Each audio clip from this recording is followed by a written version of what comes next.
నమస్తే. APPSC team YouTube ఛానల్‌కి స్వాగతం, సుస్వాగతం. ఈరోజు ఏపీపీఎస్సీ గ్రూప్ 2 మెయిన్స్‌కి సంబంధించి హిస్టరీ, ఆంధ్రుల చరిత్రకు సంబంధించి శాతవాహనులు వాళ్ళ యొక్క సోషల్ లైఫ్ ప్రీవియస్ వీడియోలో చూసాం. అదేవిధంగా అడ్మినిస్ట్రేషన్ చూసాం.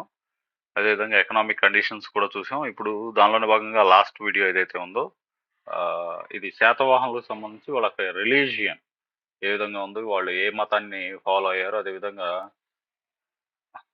ఆ మతానికి సంబంధించి ఎన్ని మతాలున్నాయి, ఏ మతానికి ఫాలో అయ్యారు, అదేవిధంగా ఆర్ట్ అండ్ కల్చర్ దీనిలో భాగంగానే ఈ వీడియో చేయడం జరిగింది. దయచేసి గమనించగలరు.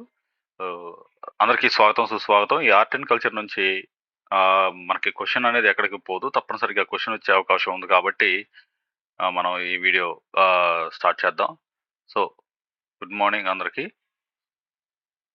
ఆంధ్రుల చరిత్ర, శాతవాహనుల యొక్క మతం.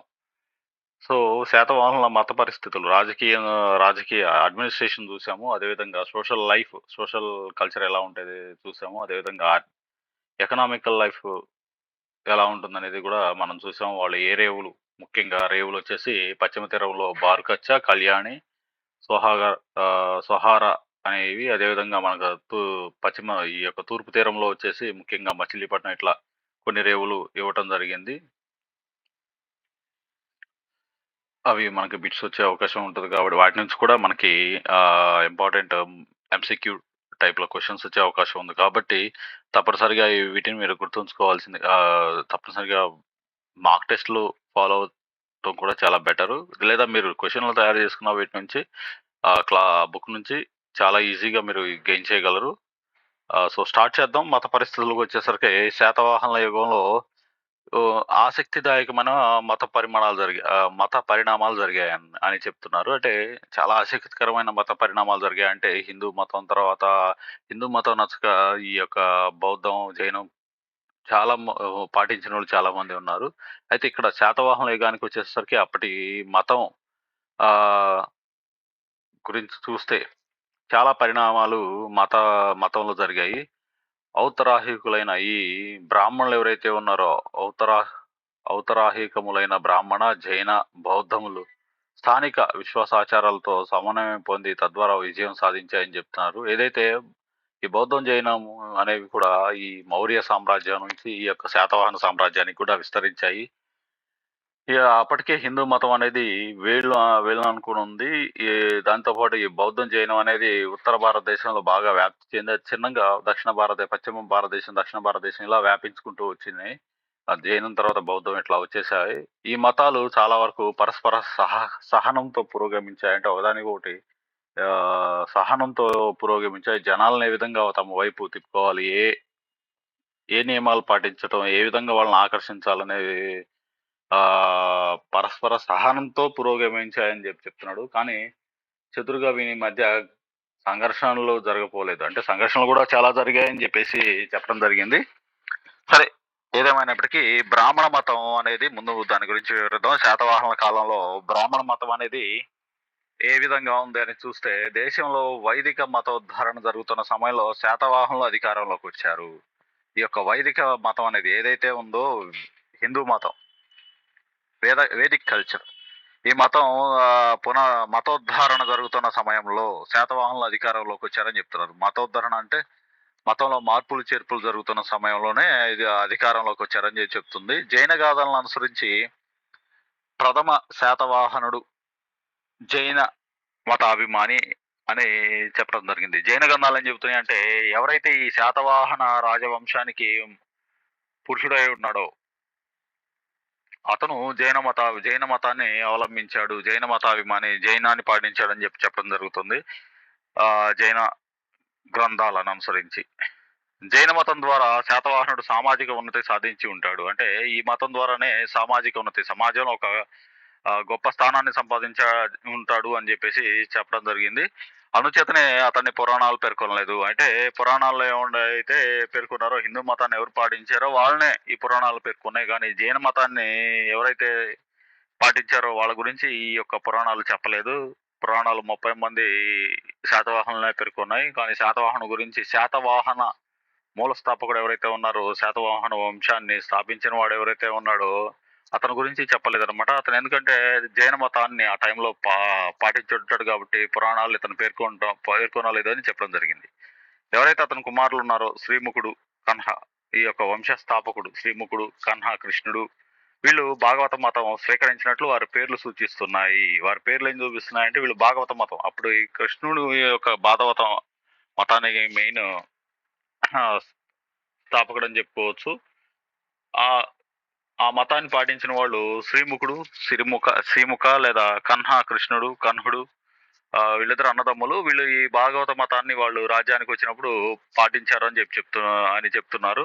శ్రీముఖుడి కొడుకు మొదటి శాతకర్ణి ఎవరైతే ఉన్నారో బ్రాహ్మణ వర్ణ సానుభూతి సహకారాలను ఆశించి బ్రాహ్మణ కులం ఏదైతే ఉందో వాటి యొక్క వాటి సానుభూతి పొందడాన్ని, వాటి సానుభూతి మరియు సహాయ సహకారాలను అందించి వైదిక ధర్మ రక్షణకు దీక్ష వహించి, ఏదైతే హిందూ మత ధర్మానికి రక్షణ కల్పించడానికి దీక్ష వహించి 2 అశ్వమేధ యాగాలు, రాజసూయమే కాకుండా ఆగ్నేయదేయ ఆప్తోర్యామ అనారంభనీయ దశరాత్ర త్రయోదశరాత్ర త్రిరాత్ర ధిక్రతువులొనర్చి బ్రాహ్మణులకు గోదాన భూదాన సువర్ణదానాలు ఇచ్చి తృప్తిపరిచినాడు. ఏదైతే వీళ్ళు శ్రీముఖుని కొడుకు ఎవరైతే ఉన్నాడో మొదటి శాతకర్ణి, ఇతను ఏంటంటే అశ్వమేధయాగాలు చేశాడు, రాజసూయం, అదేవిధంగా ఇతర రకాల యాగాలు క్రతువులను అనర్చి బ్రాహ్మణులకు గోదానం, ఆవుల్ని మరియు భూదానం, భూమిని, బంగారాలని దానం ఇచ్చి, అంటే ధన రూపేణ, ధాన్య రూపేణ, పశు రూపేణ దానాలను చేసి వాళ్ళని సంతృప్తిపరిచాడు. ఎందుకంటే వీళ్ళ సహాయ సహకారాలు రాజ్యాన్ని పాలించడంలో ఏ ఆపదలు రాకుండా ఈ పూజల ద్వారా, పునస్కారాల ద్వారా వాళ్ళు చేయటం ద్వారా మంచి కలుగుతుందని చెప్పేసి, వైదిక ధర్మానికి కూడా రక్షణ జరుగుతుందని చెప్పేసి, వాళ్ళు చేసిన క్రతువులకు గిఫ్ట్గా గోదానం, ఆవుల్ని మరియు భూదానం, భూమిని, సువర్ణదానం, ఈ యొక్క బంగారాన్ని దానం ఇచ్చి వాళ్ళని సంతృప్తి పరిచినాడు అని చెప్పేసి ఇక్కడ చెప్పడం జరిగింది. అతని మహారాణి దికవ్రత యజ్ఞ సుదయ అని యజ్ఞహుత ధూపన సుగంధయ అని సగర్వంగా వర్ణించుకున్నది. అంటే అతని యొక్క ఎవరైతే దేవి నాగనిక ఉందో, ఈ యొక్క మొదటి శాతకర్ణి యొక్క భార్య, ఆమె ఈయన గురించి పై విధంగా ఈయన యాగాలు చేశాడు, ఇంతమందికి దానం ఇచ్చాడు అని చెప్పేసి వర్ణించుకున్నది ఈ యొక్క నాసిక్ శాసనంలో అన్నమాట. నానేఘాట్ శాసనంలో చెప్పడం జరిగింది. తమ కుమారునకు ఈ దంపతులు వేదసిరి అని పేరు పెట్టినారు.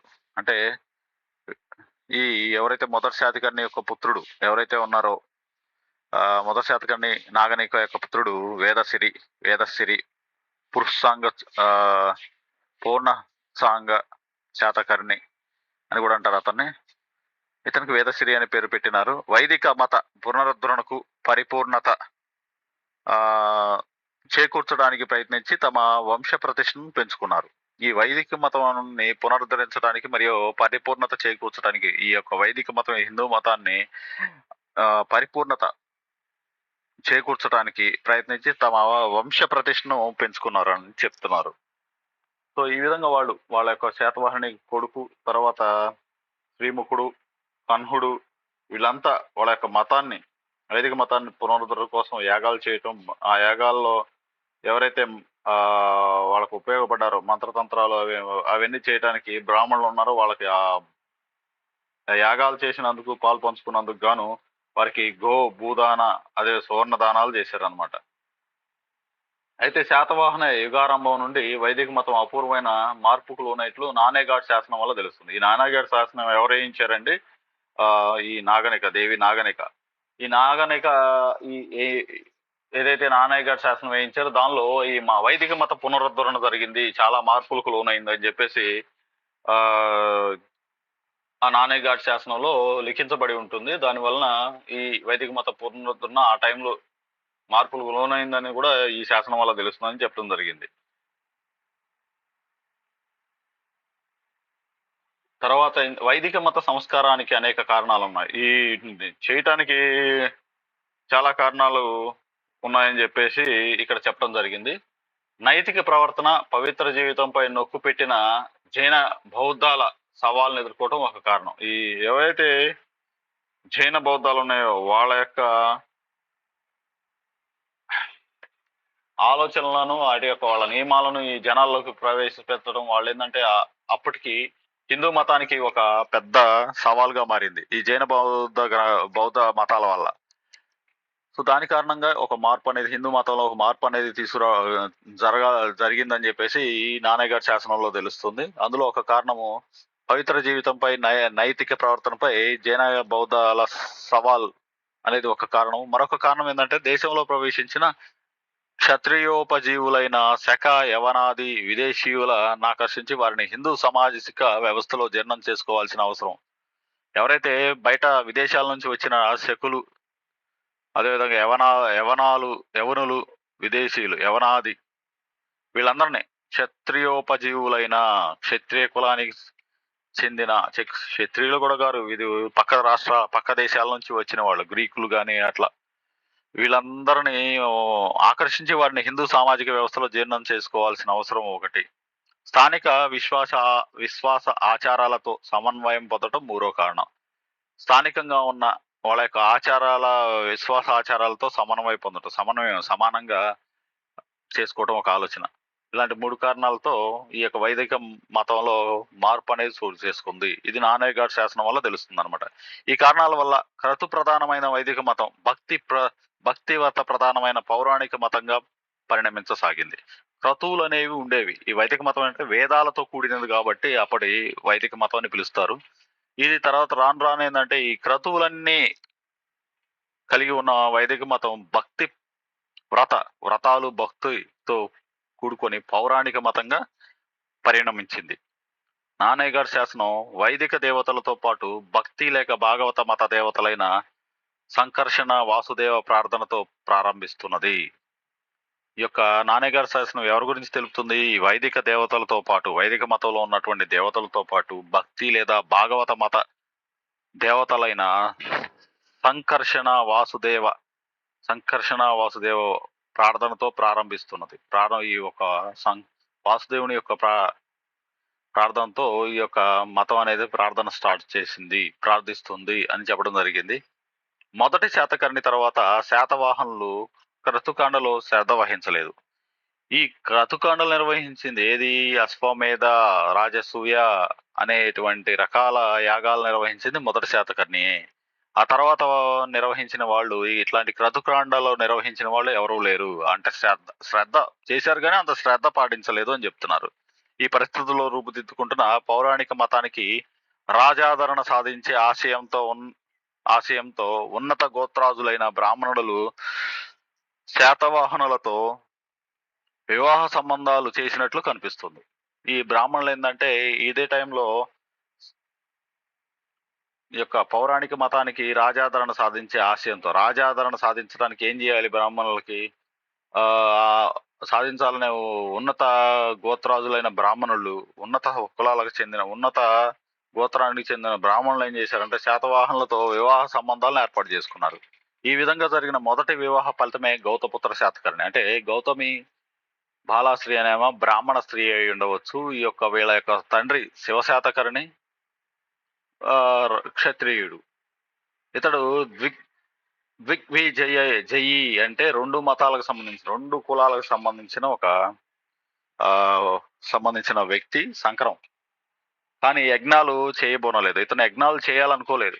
నాగనేక వలె బాలాశ్రీ తను సత్యవచన, దాన, అహింస, నిరతయ అంటూ నైతిక ప్రవర్తన విధానం ప్రధానమైన విలువ గడించింది. అంటే ఏమి కూడా నాగనేక వలె ఒక గొప్ప స్త్రీ, అంటే అటు పిల్లల్ని గాని భర్తని గాని నైతిక ప్రవర్తనలో ఒక గొప్ప సత్యవచన, దాన, అహింస, అటు అసత్యం మాట్లాడకుండా సత్యమే మాట్లాడే విధంగా దానాల్లోనూ గొప్పది, అహింస పూరితమైనటువంటి గొప్ప నిరతయ, గొప్ప రాణి అన్నట్టు గొప్పదైనటువంటిది. నాగనిక వల్లే కూడా గౌతమి బాలాశ్రీ గొప్పది. ఇలాంటి సత్యాన్ని పలకటం, దానం చేయటం, అహింసని పాటించటం ఈ విషయాలలో.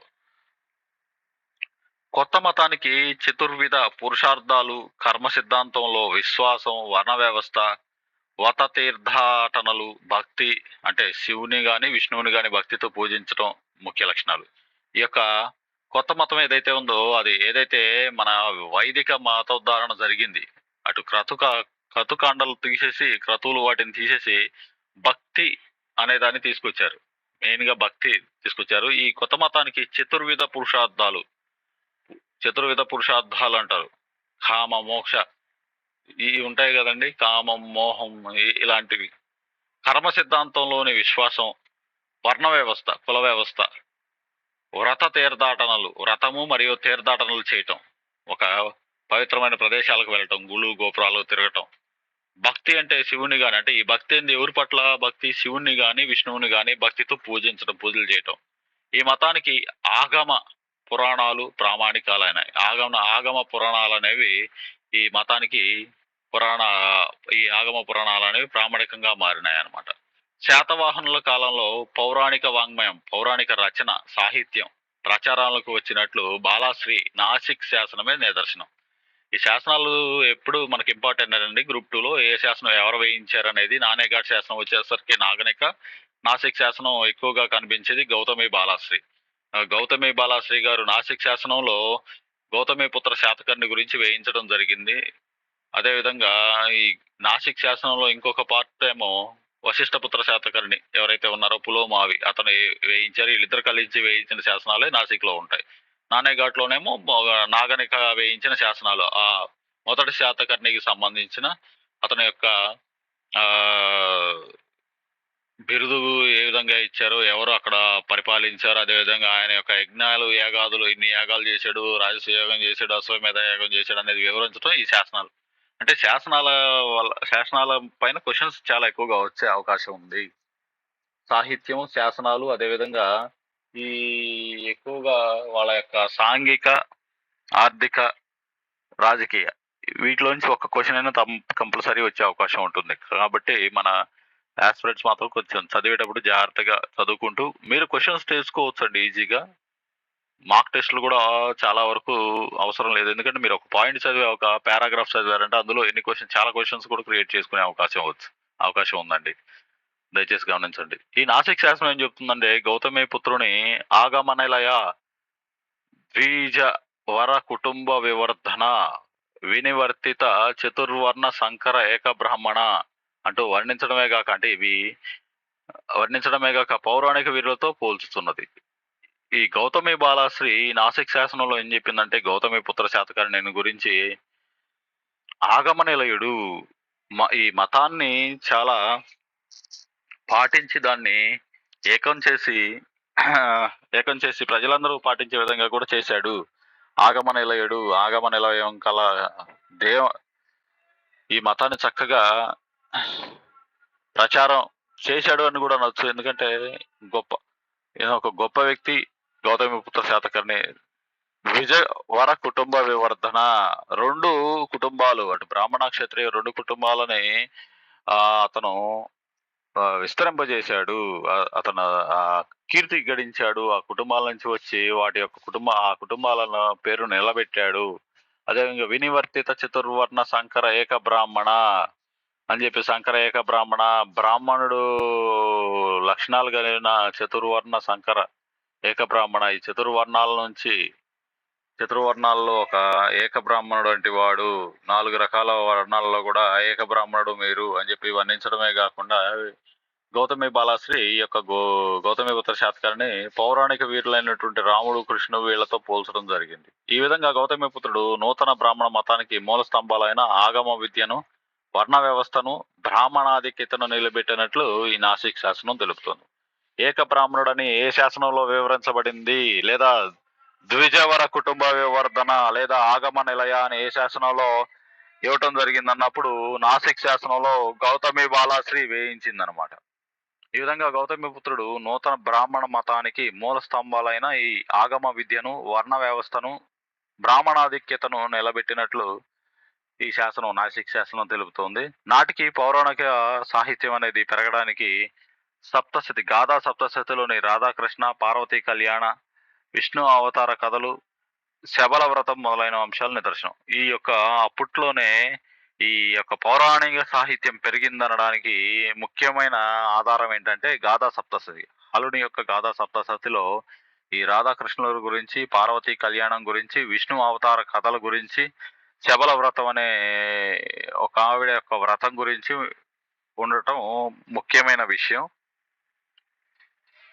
అదేవిధంగా శాతవాహనంలో వైష్ణవులు, శైవులు ఇద్దరు ఉన్నారు. అంటే అటు వైష్ణవులు అంటే విష్ణువుని పూజించేవారు, ఇటు శైవులు శివుని పూజించేవారు ఇద్దరు ఉన్నారు. నానాఘాట్ శాసనంలో ఏదైతే నాగనిక దేవి నాగనిక యొక్క వేయించినటువంటి నానేఘాట్ శాసనంలో శివుని ప్రస్తావన లేదు. అంటే అప్పుడు వాళ్ళు ఈ వైష్ణవులు తర్వాత బౌద్ధాలనుకో జైనవులకో మారారు అని చెప్పొచ్చు. శివుని ప్రస్తావన లేదు, శివుని పాటించలేదు, శైవులుగా లేరు, వైష్ణవులుగానే మాత్రమే ఉన్నారు అని చెప్పి అనుకోవచ్చు.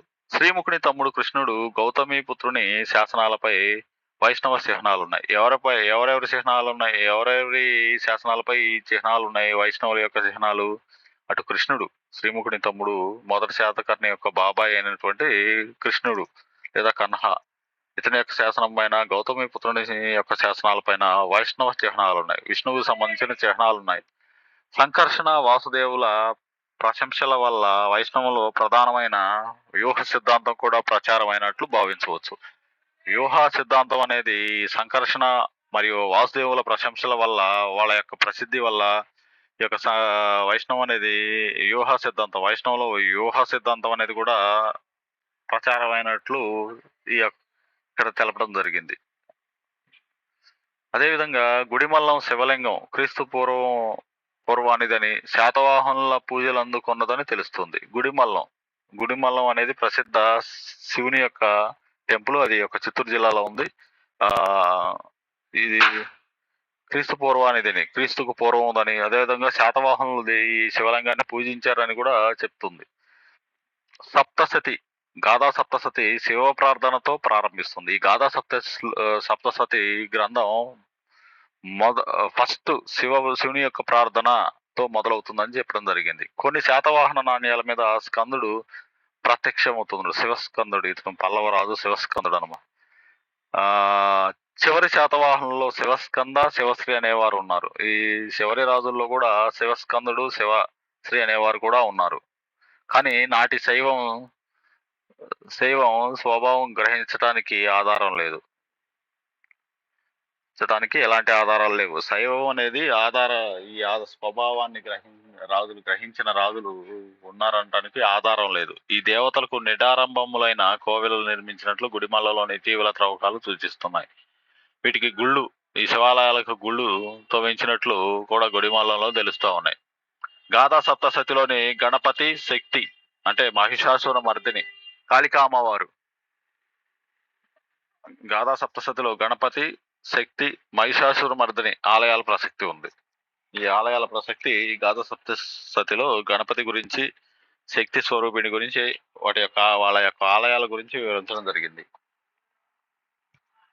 సరే, ఈ హిందూ మతం శైవం గురించి చూసాము. శైవం, వైష్ణవేమో వీళ్ళు మొదటి శాతకర్ణి వీళ్ళు పాలించారు.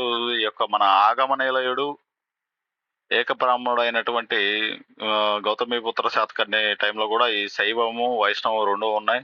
ముఖ్యంగా కృష్ణుడు, గౌతమిపుత్ర శాతకర్ణి ఈ యొక్క వైష్ణవం సంబంధించి గుర్తులు కూడా శాసనాల్లో ఉన్నాయని చెప్పేసి చెప్పడం జరిగింది. సరే, ఈ రెండు హిందూ మత ఉద్ధరణ అనేది జరగడం స్టార్ట్ అయింది ఈ శాతవాహనుల కాలంలోనే. నానేగారి శాసనంలో చెప్పడం జరిగింది హిందూ మత ఉద్ధరణ గురించి.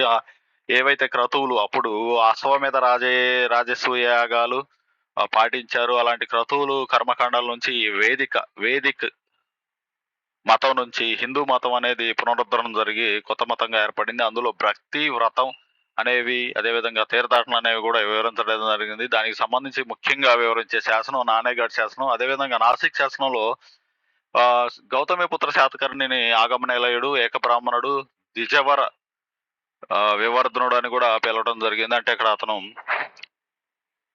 వాళ్ళ యొక్క క్షత్రియకి అటు అదేవిధంగా ఈ బ్రాహ్మణ మతాన్ని చక్కగా పోషించాడని చెప్పేసి, బ్రాహ్మణులు కూడా రెండు కులాలకు సంబంధించిన వాడు కాబట్టి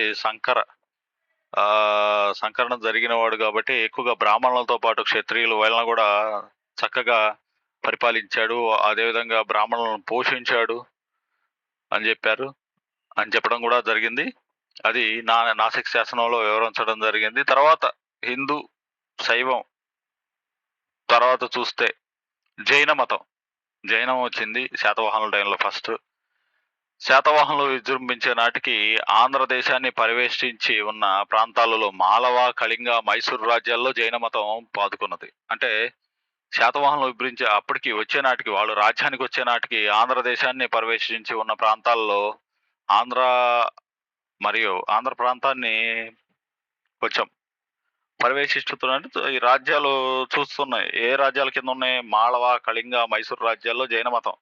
ఆంధ్ర రాష్ట్రానికి, ఆంధ్రదేశానికి శాతవాహనులు పరిపాలించే టయానికి మిగిలిన ప్రాంతంలో ఈ మాళవ, కళింగ, మైసూరు రాజ్యాల్లో జైన మతం పాతుకొని ఉందన్నమాట.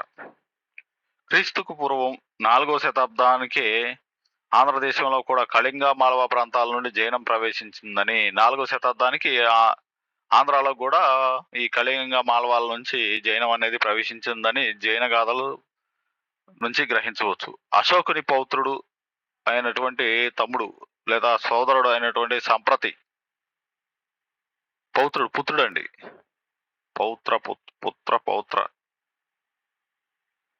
పౌత్రుడు సంప్రతి అంటున్నాడు. ఆయన కొడుకు అయ్యాడు సంప్రతి, అశోకుని యొక్క కొడుకు. ఆంధ్ర, ద్రావిడ దేశాలలో జైన వ్యాప్తికి కృషి చేసినాడు అని చెప్పడం జరిగింది. అమరావతి సమీపంలో వడ్డమానుకొండ పై సంప్రతి విహారం ఏర్పడింది. ఇది సంప్రతికి సంబంధించిన నిర్మించాడని చెప్పడం జరిగింది. అచ్చట కరవేలుడు మహామేఘవాహన విహారం నిర్మించాడని ఇటీవల దొరికిన శాసనాల వల్ల తెలుస్తుంది. మేఘవాహనం విహారం అంటే ఈ యొక్క బౌద్ధులు, జైనులు రెస్ట్ తీసుకునే ప్రాంతం విహారం. ఇటీవల దొరికిన శాసనాల వల్ల తెలుస్తుంది. శాసనాల వల్ల ఈ విహారాన్ని ఎవరు నిర్మించాడు? కరవేలుడు మహామేఘవాహనం ని ఎక్కడ వడ్డమానుకొండపై నిర్మించాడని, అమరావతి సమీపంలోని వడ్డమానుకొండపై నిర్మించాడని శాసనాల్లో వివరించబడింది అనమాట. మొదటి శాతవాహనుడు జైన మతాభిమాని అవటంతో తన రాజధాని ఈ మొదటి శాతవాహనుడు ఎవరైతే ఉన్నాడో వంశస్థాపకుడు, అతను కూడా జైన మతాభిమాని అవటంతో తన రాజధాని నగరంలో జైనులకు చైత్యాలు కూడా నిర్మించాడట. జైనులకు చైత్యాలు కూడా, గుడులు లాంటి ఒక నిర్మాణాలు కూడా నిర్మించడం జరిగింది. కానీ ఈ యుగంలో బౌద్ధం బహుళ ప్రజాదరణ పొందటం వలన ఈ యుగంలో బౌద్ధం కూడా వచ్చేసింది. బహుళ ప్రజాదరణ పొందటం వల్ల బహుశా జైనుల్లో ద్విగంబరత్వం వంటి కఠిన ఆచారాల వల్ల జైనం విశేషంగా వ్యాపించలేదు. అప్పటికే జైనులు ఏంటంటే దివ్యగంబర్లోనే వాళ్ళు ఉండేవాళ్ళు. అటెండ్ ఎలాంటి బట్టలు లేకుండా ఉండేవాళ్ళు. ఇలా అదేవిధంగా కఠిన ఆచారాల వల్ల జైనం అంతగా వ్యాపించలేదు అని చెప్పడం జరిగింది. తర్వాత రానున్న రోజుల్లో జైనం అనేది దివ్యగంబర్లు, శ్వేతాంబర్లను కూడా విడిపోయారు. అయితే క్రీస్తు శకం ప్రారంభంలో సుప్రసిద్ధ జైనాచార్యుడైన కొండకుందాచార్యుడు, ఇతను అనంతపురానికి సంబంధించిన వాడు. కొండకుందాచార్యుడు, ఇక ఇక్కడ బొమ్మ మీకు కనపడుతుంది. కొండకుంద ఆయన పేరు కొండకుందాచార్యుడు. కొనకొండల అనే గ్రామం, అనంతపురం కొనకొండల గ్రామానికి చెందినవాడు.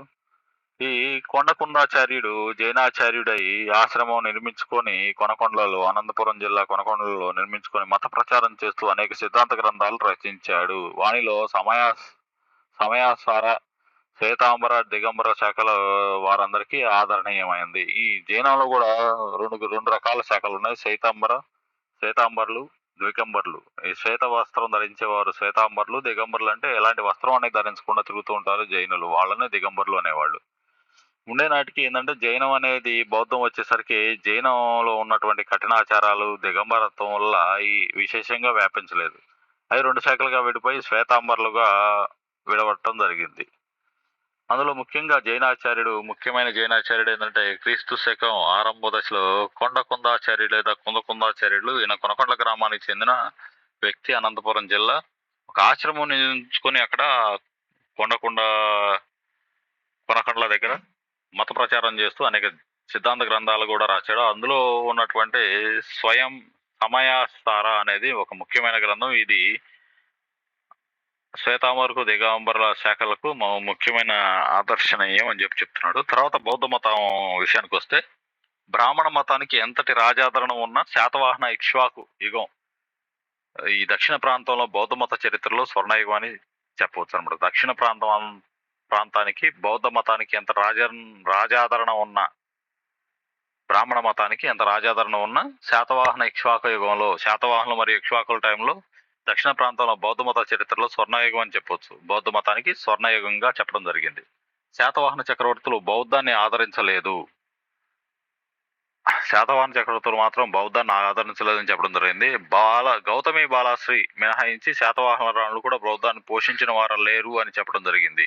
గౌతమి బాలాశ్రీ తప్ప శాతవాహన వంశంలో ఎవరూ బౌద్ధాన్ని ప్రోత్సహించలేదు, పోషించలేదు, వాళ్ళ ఆస్థానంలో పెట్టుకోలేదు, వాళ్ళని పోషించలేదు. వాస్తవానికి ఆంధ్రదేశంలో బౌద్ధ ప్రజా ఉద్యమంగా విరసిల్లింది. కానీ వాస్తవానికి ఈ ప్రజల్లో బౌద్ధం అనేది ప్రవేశించింది. చక్రవర్తులు ఎక్కువగా పాటించలేదు, ఒక గౌతమి బాలాశ్రీ తప్ప. ఈ ఆంధ్రప్రదేశ్లో బౌద్ధం మాత్రం వాళ్ళ యొక్క బౌద్ధం యొక్క నియమాలు కానీ, నిష్టలు కానీ ప్రజల్లోకి ఎక్కువగా వెళ్ళటం ద్వారా అది ఉద్యమంగా విస్తరించింది ప్రజాస్వామ్యంలో. నాటి శాసనాల వల్ల వర్తకులు, పాఠక జనము, స్త్రీ జనం బౌద్ధాన్ని పోషించినట్లు, స్తూప చైత్య విహారాదులు నిర్మించినట్లు తెలుస్తుంది. మాకేందంటే ఈ ప్రజల్లోకి ఈ మతం అనేది వెళ్ళటం జరిగిందని శాసనాలు చెబుతూ ఉన్నాయి. అందులో ముఖ్యంగా వర్తకులైనటువంటి వారు, పాఠక జనం, ఎవరైతే జనం ఉన్నారో ప్రజలు, స్త్రీ జనం, ముఖ్యంగా స్త్రీలు బౌద్ధాన్ని పోషించినట్లు, స్తూప చైత్య విహారాదులు నిర్మించినట్లు, బుద్ధునికి సంబంధించి స్తూపం, చైత్యం, విహారం నిర్మించినట్లు తెలుస్తుంది. వాణిజ్య మరియు పారిశ్రామిక కేంద్రాలైన పట్టణ నగర సమీపాల్లోనూ రహదారుల మీద బౌద్ధ క్షేత్రాలు ఉండటం గమనించదగినది. ఎలా ఉందంటే బౌద్ధం క్షేత్రాలు ఎక్కడ పడితే అక్కడ, పట్టణాలు కానీ, నగరాలు కానీ, వాటి సమీపంలో కానీ, రహదారుల మీద కానీ వీటి యొక్క క్షేత్రాలు నిర్మించడం జరిగింది. అదే నిరూపిస్తుంది బౌద్ధం అనేది ఎక్కడ, ఏ విధంగా ప్రజల్లోకి వెళ్ళిపోయింది. వాటికి సంబంధించి స్తూప చైత్య విహారాదులను కూడా నిర్మించడం జరిగింది. దాన్ని బట్టి చూస్తే బౌద్ధం బాగా విస్తరించింది. ఇది శాతవాహనులు మరియు ఇక్ష్వాకుల టైం అనేది గోల్డెన్ డేస్ అని చెప్పొచ్చు బౌద్ధానికి. చర్మకారులతో సహా సామాన్య ప్రజానీకం బౌద్ధం పట్ల శ్రద్ధ వహించినారు. ఇంతటి ప్రజాదరణ ఉన్నందునే బౌద్ధం పట్ల శాతవాహనులు సహనం వహించి అప్పుడప్పుడు బౌద్ధ సంస్థలను పోషించారు. గౌతమి పుత్ర శాతకర్ణి అతని కుమారుడు పులోమావి బౌద్ధులకు దాన ధర్మాలు చేసినారు. నాసిక్ శాసనంలో ఇలా తెలపడం జరిగింది. అయితే అందుకు రాజకీయ కారణాలు అయి ఉండవచ్చు అని చెప్తున్నారు. రాజకీయ కారణాలు కూడా ఒకటే అయి ఉండొచ్చు ఇలా దాన ధర్మాలు చేయడానికి. ముఖ్యంగా శ్రీ యజ్ఞశ్రీ శాతకర్ణి, వశిష్ఠపుత్ర యజ్ఞశ్రీ శాతకర్ణి శ్రీ యజ్ఞశ్రీ శాతకర్ణి నాగార్జునుడిని పోషించినాడని ఇతిహాస్యం. ఇతిహాస్యం ఏం చెప్తుందంటే, ఇతిహాస్యం పరంగా చెప్పాలంటే ఈ యొక్క యజ్ఞశ్రీ శాతకర్ణి ఎవరైతే ఉన్నారో నాగార్జునుని పోషించాడు, ఆ ఆస్థానంలో ఉంచుకున్నాడు అని చెప్పడం జరిగింది. అదేవిధంగా శ్రీ విజయశ్రీ శాతకర్ణి శాసనం నాగార్జున కొండలో దొరకడం కూడా జరిగింది, కానీ అది అసంపూర్తిగా ఉన్నదన్నమాట. బౌద్ధం భౌగోళికంగా విస్తరిస్తూ స్థానిక ఆచారాలతో సమాధాన పడినందున బౌద్ధుల్లో విభేదాలు ఏర్పడి సంఘం విడిపోవడానికి కారణమైంది. అయితే జైనానికి పట్టిన గతే బౌద్ధానికి కూడా పట్టింది. భౌగోళికంగా విస్తరిస్తూ స్థానిక ఆచారాలతో సమాధాన పడినందుకు, అంటే స్థానిక ఆచారాలను కూడా పాటిస్తున్నందువలన, ఏదైతే హిందూ మతంలో కొన్ని ఆచారాలు ఉంటాయి, వీళ్ళు ఆచారాలు అహింస పరమో ధర్మ అంటుంటారు కాబట్టి హింసను కూడా ప్రేరేపించటం, ఆ యొక్క మనిషి విగ్రహారాధన చేయటం, ఇలాంటివి కొన్ని బౌద్ధుల్లో విభేదాలు ఏర్పడ్డాయి ఇలా చేయటం ద్వారా. దాని ద్వారా సంఘం విడిపోవడానికి కూడా ఒక కారణమైంది. రెండవది సంగీతిలోనే విభేదాలు బలపడి సంఘం థేరావాద మహాసాంఘిక శాఖలుగా విడిపోయింది. ఈ రెండవ సంగీతి ఏదైతే బౌద్ధుల యొక్క సమావేశం జరుగుతుందో ఆ రెండవ సంగీతిలోనే విభేదాలు బలపడి సంఘం, ఈ బౌద్ధ సంఘాలు ఏర్పడ్డాయి. థేరావాద మహాసాంఘిక శాఖలుగా విడిపోయింది బౌద్ధం. రెండవ సంగీతి, మొదటి సంగీతి ఎవరెవరి టైంలో జరిగినాయి కూడా చూసుకోవచ్చు, చూడాలి తప్పనిసరిగా. రెండవ సంగీతిలో ఈ బౌద్ధంలో విభేదాలు ఏర్పడ్డాయి. థేరావాదులు సనాతనులని చెప్పవచ్చు. వీరు సనాతన బౌద్ధులు, ఎవరైతే ఫస్ట్ నుంచి ఉన్న బౌద్ధులనే థేరావాదులు అని చెప్పవచ్చు.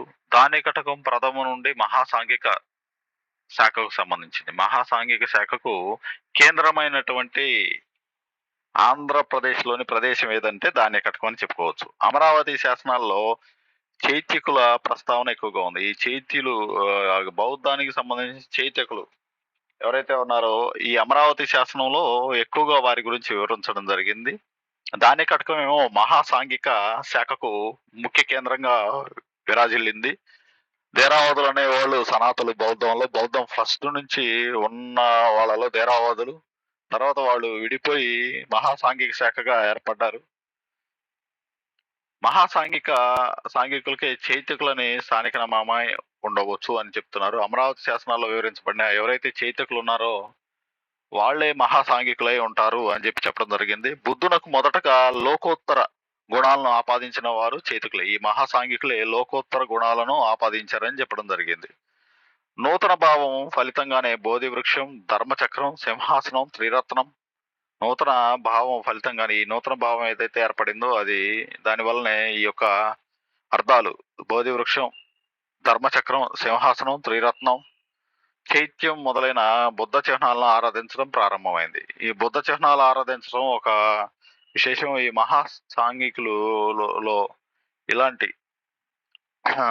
బోధి వృక్షం, ధర్మ చక్రం, సింహాసనం, త్రిరత్నం ఇలాంటి ఇవి కూడా చైత్యం ఈ చిహ్నాలను ఆదరించడం ప్రారంభమైంది అనమాట. ఎలా అయితే మన హిందువులు ఈ యొక్క త్రీ రూపంలో ఉన్నటువంటి ఓం సింబల్ని పూజిస్తారు, అలానే వాళ్ళు కూడా కొన్ని చిహ్నాలను వాడేవాళ్ళు అనమాట. చైత్య అలంకరణ, చైత్య పూజ, చైత్యకవాదుల ముఖ్య లక్షణాలు. ఈ యొక్క మహాసాంఘికుల యొక్క లక్షణాలు అంటే చైత్య పూజ, చైత్యకవాదుల ముఖ్య లక్షణం. చైత్య అలంకరణ చేయటం, చైత్యాన్ని పూజించడం అనేది చైత్యకవాదుల యొక్క మహాసాంఘికుల యొక్క ముఖ్య లక్షణం అని చెప్పడం జరిగింది. ఈ విధంగా నైతిక ప్రవర్తనపై, స్వయం కృషిపై నొక్కు పెట్టిన బౌద్ధ దర్శనం స్థానిక పితృదేవతారాధన, విగ్రహారాధనలతో సమన్వయం పొంది పూజా పురస్కారాలతో ఆకర్షణీయమైన మతంగా పరిణమించింది.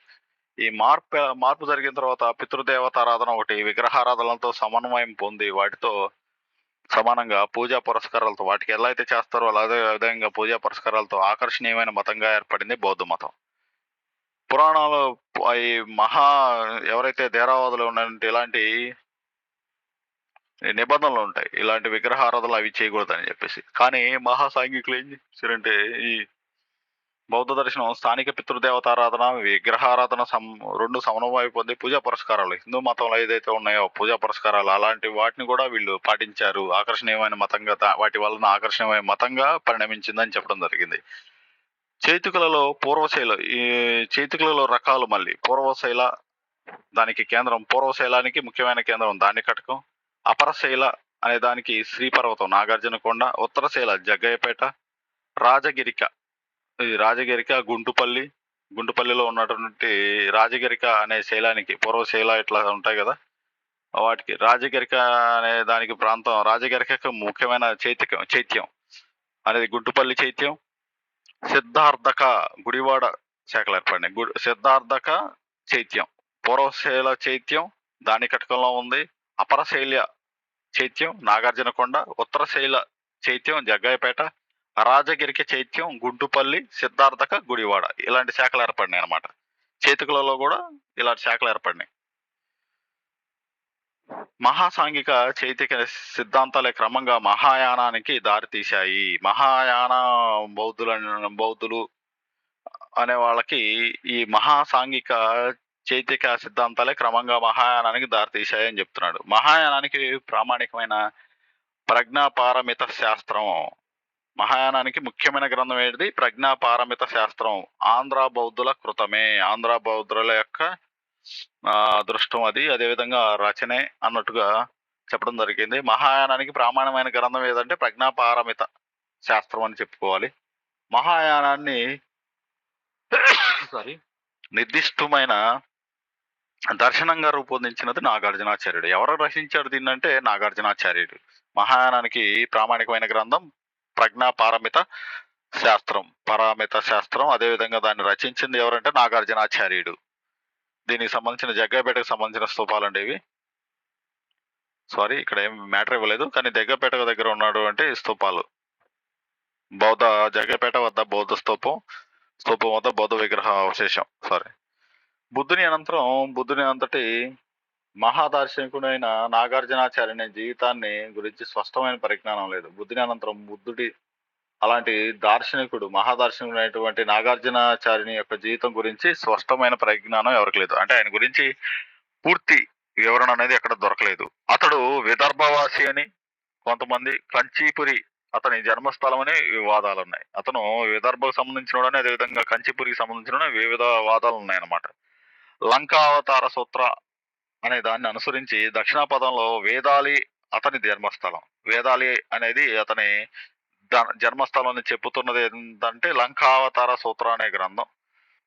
తెలుగు బ్రాహ్మణులలో వేదులు వారు ఉన్నారు. వేదులు అనే పేరుతో తెలుగు బ్రాహ్మణులు అనే వారు ఉన్నారు. ఇంటి పేరుతో చైనాలో ప్రచారంలో ఉన్న సాంప్రదాయం ప్రకారం అతడు శ్రీపర్వత ధాన్య కటకాలకు మధ్యనున్న గ్రామంలో జన్మించాడు అని చెప్పడం జరిగింది. ఏదైతే చైనాలో ప్రచారంలో ఉన్న సాంప్రదాయం ప్రకారం అతడు అక్కడ గ్రంథాల్లో ప్రకారం శ్రీపర్వత ధాన్య కటకాలకు మధ్యనున్న గ్రామంలో జన్మించాడు ఈ నాగార్జునాచార్యుడు అన్నారు. బాల్యంలోనే వేదాంగాలను అభ్యసించి బౌద్ధం స్వీకరించాడు అని చెప్పడం జరిగింది. అనంతరం దేశాటనం చేసి, అంటే దేశాన్ని తిరిగి విహారం చేసి నలంద మొదలైన విద్యా కేంద్రాల్లో బౌద్ధం మీద అపార జ్ఞానం సాధించి శ్రీపర్వతంలో స్థిరపడినాడు. ఈ అంతా తిరిగి దేశాటనం చేసి నలందకి వెళ్ళి అక్కడ బౌద్ధం మీద అపార జ్ఞానం సంపాదించి నాగార్జున కొండలో స్థిరపడిపోయాడు. ప్రజ్ఞాపారమిత శాస్త్రం ఆధారంగా అసాధారణ తార్కిక శక్తితో మాధ్యమికవాదం, శూన్యవాదం ప్రతిపాదించి, మాధ్యమికవాదం అయినటువంటి శూన్యవాదాన్ని ప్రతిపాదించింది ఎవరు అన్నప్పుడు నాగార్జునాచార్యుడు శూన్యవాదాన్ని ప్రతిపాదించాడు. మహాయానాన్ని స్వయం సంపూర్ణమైన సిద్ధాంతంగా రూపొందించాడు. మహాయాన బౌద్ధాన్ని స్వయం సంపూర్ణమైన సిద్ధాంతంగా రూపొందించాడు. ప్రజ్ఞాపారమిత శాస్త్ర టీకా, మాధ్యమిక కారిక, రత్నావళి, సుహృలేఖాది పలు గ్రంథాలు అతను రాసినట్టు ప్రతీతి. ఇతని యొక్క గ్రంథాలు ఏంటి? నాగార్జునాచార్యుని యొక్క గ్రంథాలు ప్రజ్ఞా పారమిత శాస్త్ర టీకా, మాధ్యమిక కారిక, రత్నావళి, సుహృలేఖ. సుహృలేఖ అతడు తన పోషకులకు ఇచ్చిన సందేశం. ఈ సుహృలేఖ అనేది తన పోషకులు ఎవరైతే ఉన్నారో వాళ్ళకి ఇచ్చిన సందేశాన్ని సుహృలేఖ అన్నారు. నాటి శాతవాహన చక్రవర్తి ఎవరు? అతను పోషించింది యజ్ఞశ్రీ శాతకర్ణి. యజ్ఞశ్రీ శాతకర్ణి అయి ఉండవచ్చు ఈ పోషకుడు అని చెప్పడం జరిగింది. నాగార్జునునికై యజ్ఞశ్రీ శ్రీపర్వతంలో మహాచైత్య మహావిహారాలను నిర్మించినట్లు, ధాన్యకటక మహాచైత్యానికి శిలా ప్రకారాన్ని నాగార్జునుడు నిర్మించినట్లు టిబెటన్ ఇతిహాస్యం వల్ల తెలుస్తుంది. టిబెటన్ సాహిత్యం వల్ల ఏం తెలుస్తుందంటే, ఈ యొక్క నాగార్జునుడికి యజ్ఞశ్రీ ఏం చేశాడంటే శ్రీపర్వతంలో మహాచైత్య మహావిహారాలను నిర్మించినట్లు, అదేవిధంగా ధాన్యకటక మహాచైత్యానికి శిలా ప్రకారాన్ని నాగార్జునుడు నిర్మించినట్లు ఈ టిబెటన్ సాహిత్యంలో తెలపబడింది. భారతీయ తర్కశాస్త్రానికి నాగార్జునుడే పితామహుడు అని చెప్పడం కూడా జరిగింది అనమాట. అతనికి శూన్యవాద శంకరుడని, మాయావాదాన్ని మార్గదర్శని, అందుచే భారతీయ సంస్కృతి పరిణామంతో నాగార్జునునికి అద్వితీయమైన స్థానం ఉంది. ఇతను భారతీయ శాస్త్రానికి, తర్కశాస్త్రానికి అంటే లాజికల్ థింకింగ్ ఏదైతే ఉంటుందో దానికి పితామహుడు. అదేవిధంగా శూన్యవాద శంకరుడు అని, మాయావాదానికి మార్గదర్శనం కూడా పేర్లు కలవు. అందుచే భారతీయ సంస్కృతి పరిణామం నాగార్జునునికి ఇది అద్వితీయమైన స్థానం. ఇతను గొప్ప ప్లేస్ ఉంది ఈ యొక్క భారతీయ సంస్కృతిలో. కథ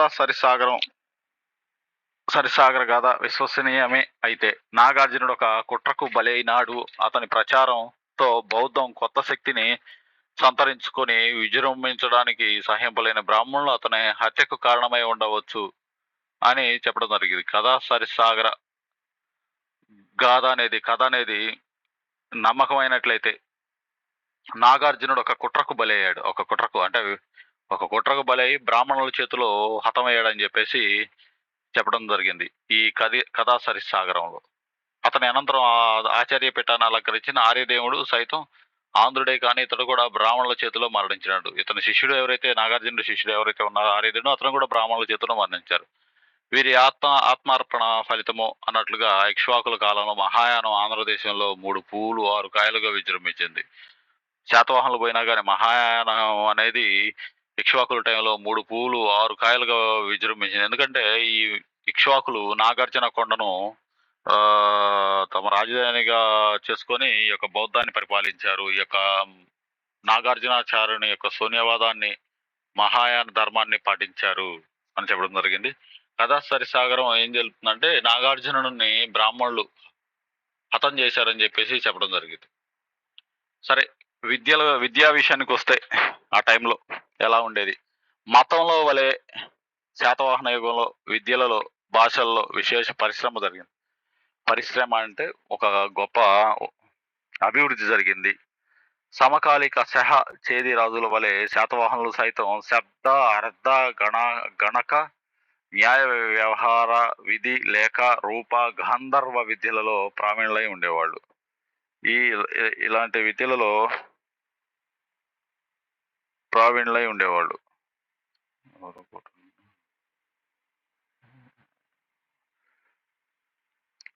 దానేకటక శ్రీపర్వతాలలో విశ్వవిద్యాలయాలుండేవని, దానేకటకం ఏదైతే ధరణికోట ఉందో అందులోను, మరియు నాగార్జున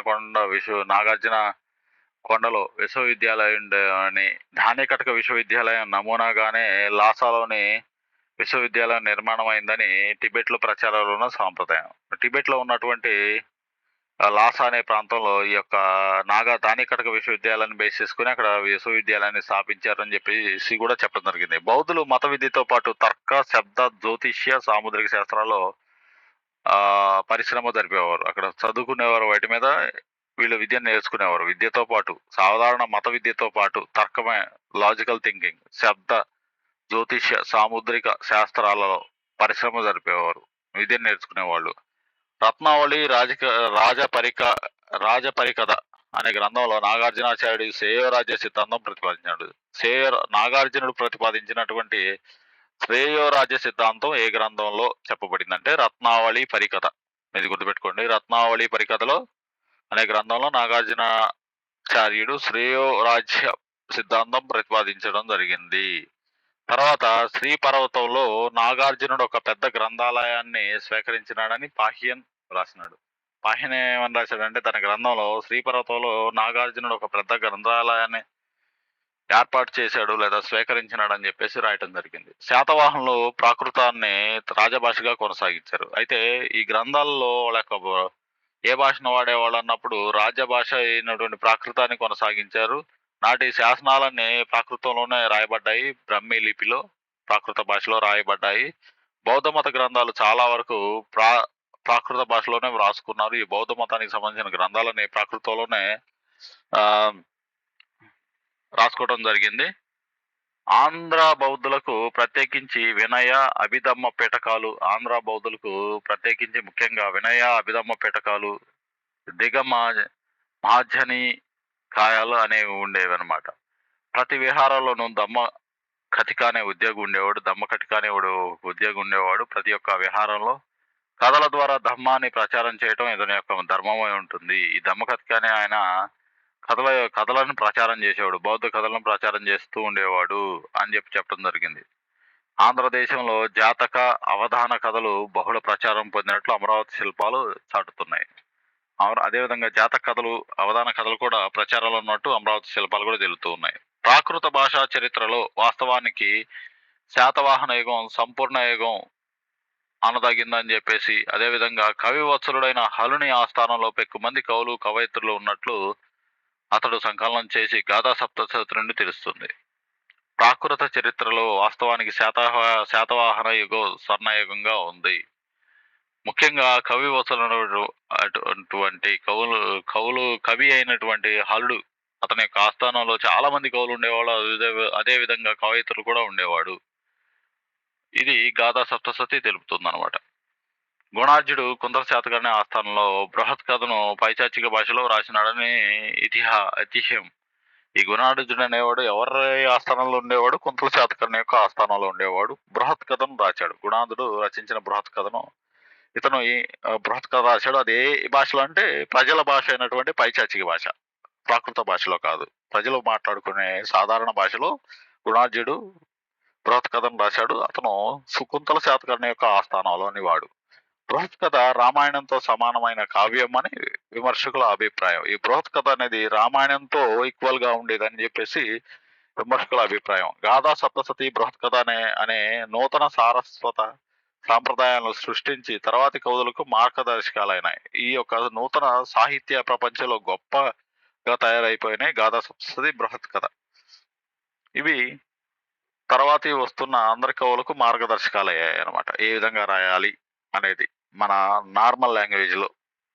అదేవిధంగా ఎంతమంది కవులు ఏ విధంగా రాస్తే అది బాగా నచ్చుతుంది జనాలకి అనే దానికి ఒక మార్గదర్శకాలు అయ్యాయి బృహత్ కథ, గాథా సప్తసతి. కానీ అందరి ఒక లంబకమే కథా సరిసాగరానికి మాతృకైనది. అందులో ఒక పార్ట్ కథా సరిసాగరం అనే దానికి ఒక మాతృక, అంటే ఒక మెయిన్ సపోర్టింగ్ చాప్టర్ అనేది ఉందన్నమాట. దానిలోంచే కథా సరిసాగరాన్ని దాని నుంచే రాయటం జరిగింది. గాథా సప్తసతి వల్ల ఆనాటి ఆంధ్రులు ఎంతటి శృంగార ప్రియులో కూడా తెలుస్తుంది. శృంగారంలో వాళ్ళు ఏ విధంగా ఉన్నారనేది కూడా ఈ గాథా సప్తసతి తెలుస్తుంది అనమాట. అమాయక గ్రామీణ జీవితం ప్రకృతి తోటి ప్రజల సాన్నిహితం ఎలా ఉంటుందనేది కూడా చెప్పడం జరిగింది. అమాయక గ్రామీణ జీవితం, ప్రజల యొక్క గ్రామీణ జీవితం, ప్రకృతితో ప్రజల యొక్క అనుబంధం అనే దాని గురించి కూడా ఈ గాథా సప్తసతి చూపిస్తుంది. కొంతల శాతకర్ణి ఆస్థానంలో గుణాజ్య శర్వవర్మలనే పండితులు ఉండేవారు. వీళ్ళ మధ్య జరిగిన వివాదాన్ని గురించి ప్రచారంలో ఉన్న కథనం బట్టి శాతవాహన యుగంలోనే ప్రాకృతం ప్రాధాన్యాన్ని కోల్పోయి ఆ భాషా స్థానాన్ని సంస్కృతం ఆక్రమించినట్లు గ్రహిస్తాయి. కుంతల శాతకర్ణి ప్రాకృతం వచ్చు, సంస్కృతం రాదు కుంతల శాతకర్ణికి. గుణాజ్యుడు శర్వవర్మ అనే వాళ్ళు ఉండేవాళ్ళు కవులు. వీళ్ళిద్దరి మధ్య తగాదాలు ఉండేవి. ఈ గుణాజ్యుడు ప్రాకృతం లేదా పైచాచిక భాషలో రాసేవాడు, ఈ శర్వవర్మ సంస్కృతం. అయితే ఈ ప్రాకృతం అప్పటికి ప్రాధాన్యాన్ని కోల్పోయింది, సంస్కృతాన్ని ఎక్కువగా అభిమానించడం జరిగింది. ఆ భాషా స్థానాన్ని సంస్కృతం ఆక్రమించినట్లు ఈ యొక్క కుంతల శాతకర్ణి టైంలోనే జరిగిందనమాట.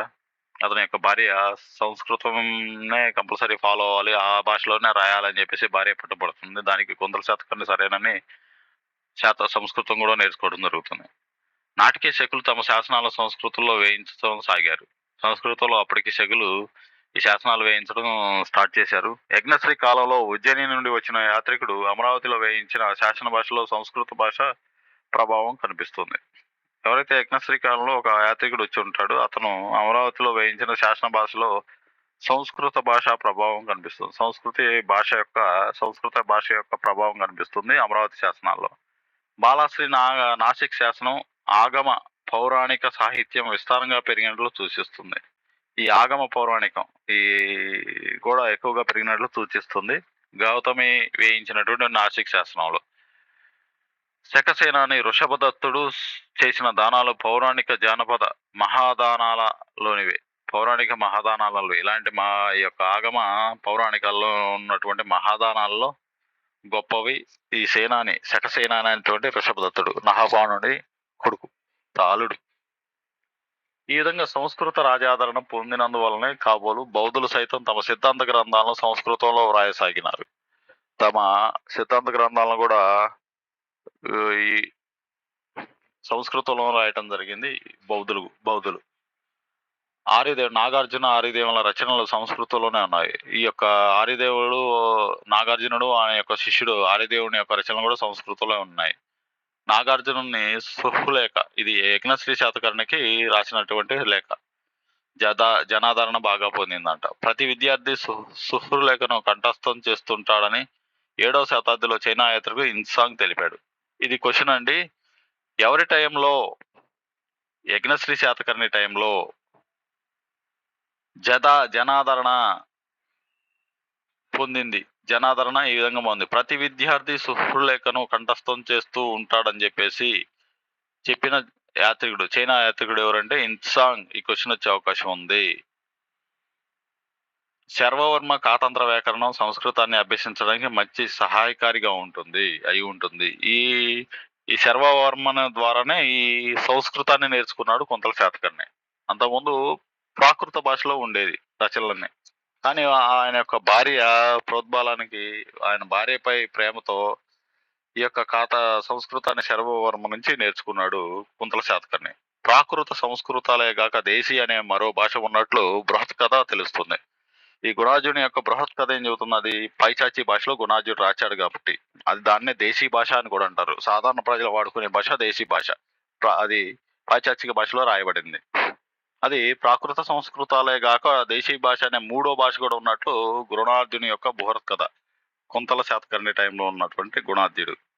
ఇతను బృహత్కథ గురించి చెప్పడం జరిగింది. సామాన్య ప్రజలు వాడిన భాష దేశీ భాష. ఇది నేటి తెలుగు భాషకు మాతృక అయి ఉంటుంది. తెలుగు భాషకు మాతృక ఏ భాష అంటే దేశీ భాష.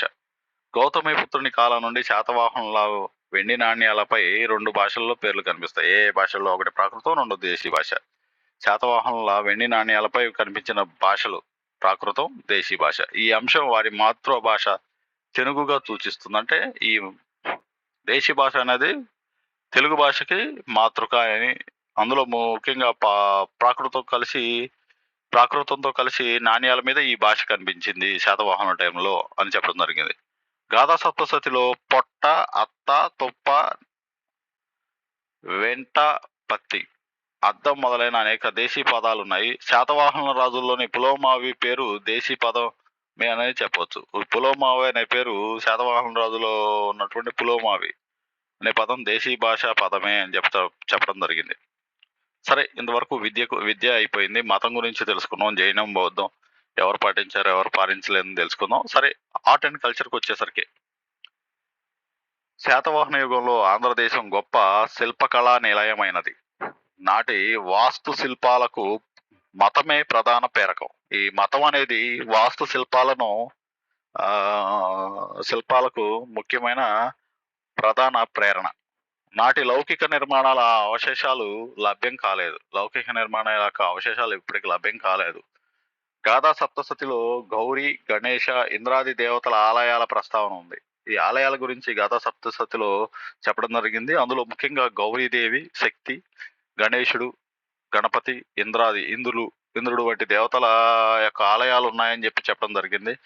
ఇటీవల గుడిమల్లం, చిత్తూరు జిల్లా, ఈ శివుని యొక్క దేవాలయం ఉంది. ఇందులో జరిగిన త్రవ్వకాల్లో బయటపడిన దేవాలయ శిథిలాలు శాతవాహన యుగానికి చెందినవనే అభిప్రాయం కూడా ఉంది. గుడిమల్లం ఎక్కడ ఉందండి? ఇక్కడ శివుడు బొమ్మ కూడా ఉంది. శైవాన్ని పాటించినట్లు ఈ బౌద్ధులు, ఈ శాతవాహనులు, అది గుడిమల్లంలో దొరికిన శాసనాలను బట్టి చెప్పడం జరిగింది. అదేవిధంగా కానీ ఆనాటి ఆలయాల పూర్తి స్వరూపం గ్రహించడం కష్టం. ఎందుకంటే శిథిలాలు అయిపోయినాయి. అదేవిధంగా కొన్ని రాజుల నిర్మాణాల వల్ల కూడా ఇవి పాడైపోయినాయి. ఇక నాటి వాస్తు శిల్ప రంగాలలో ఆంధ్రుల ప్రతిభను గ్రహించడానికి మిగిలింది బౌద్ధ నిర్మాణ శిథిలాలే. ఈ హిందువులకు సంబంధించిన నిర్మాణాలు చాలా తక్కువగా ఉండేవి. అప్పటి జైనులు ఎక్కువయ్యారు, బౌద్ధులు ఎక్కువయ్యారు. వాటి యొక్క చైత్యాలకు సంబంధించిన ఆధారాలు ఎక్కువగా ఉన్నాయి హిందువులకు సంబంధించిన ఆధారాల కన్నా కూడా. బౌద్ధుల నిర్మాణాలు ముఖ్యమైనవి ఏమంటే స్తూప, చైత్యం, విహారం. ఈ మూడు రకాలు: స్తూపం, చైత్యం మరియు విహారాలు. బౌద్ధ యుగ ఆంధ్ర వాస్తు శిల్పాలలో మహారాష్ట్రలోని గృహ వాస్తు శిల్పాల ప్రభావం, ఉత్తరాపద వాయు భారత శిల్ప ప్రభావం కనిపిస్తుంది. ఈ ఆంధ్ర వాస్తు శిల్పాలు ఏ ఏరియాలకు సంబంధించిన వాస్తు ప్రభావం కనిపిస్తుందంటే మహారాష్ట్రలోని గృహవాస్తు శిల్పాల ప్రభావం, ఉత్తరాపద మరియు వాయువ్య భారతంలోని శిల్ప ప్రభావం కనిపిస్తాయి. స్తూపం బౌద్ధంలో ముఖ్యమైన స్తూపం, చైత్యం, విహారం. స్తూపాన్ని విషయానికి వచ్చేసరికి బుద్ధునివి గాని, ప్రసిద్ధ ఆచార్యులు గాని శారీరక అవశేషాల పైన నిర్మితమైన స్మారకాలే స్తూపాలు. స్తూపాలు అంటే ఏంటి? లేదా చైత్యాలు. ఇవి ఏంటి?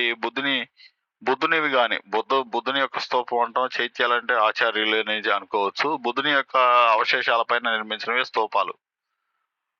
వీళ్ళు 3 రకాలు ఉన్నాయి. ధాతు గర్భాలు అంటే శారీరక అవశేషాలపై నిర్మించినవి. పరిభోజకాలు ఆచార్యులు ఉపయోగించిన వస్తు గర్భితాలు. అంటే ఎవరైతే ఆచార్యులు ఉంటారో శారీరక అవశేషాలపై, ఆచార్యులు కానీ బుద్ధుని కానీ వాటి అవశేషాలపై నిర్మించినవి ధాతు గర్భాలని. పరిభోజకాలు అంటే ఆచార్యులు ఉపయోగించిన వస్తువులపై నిర్మించినటువంటి స్తూపాలు.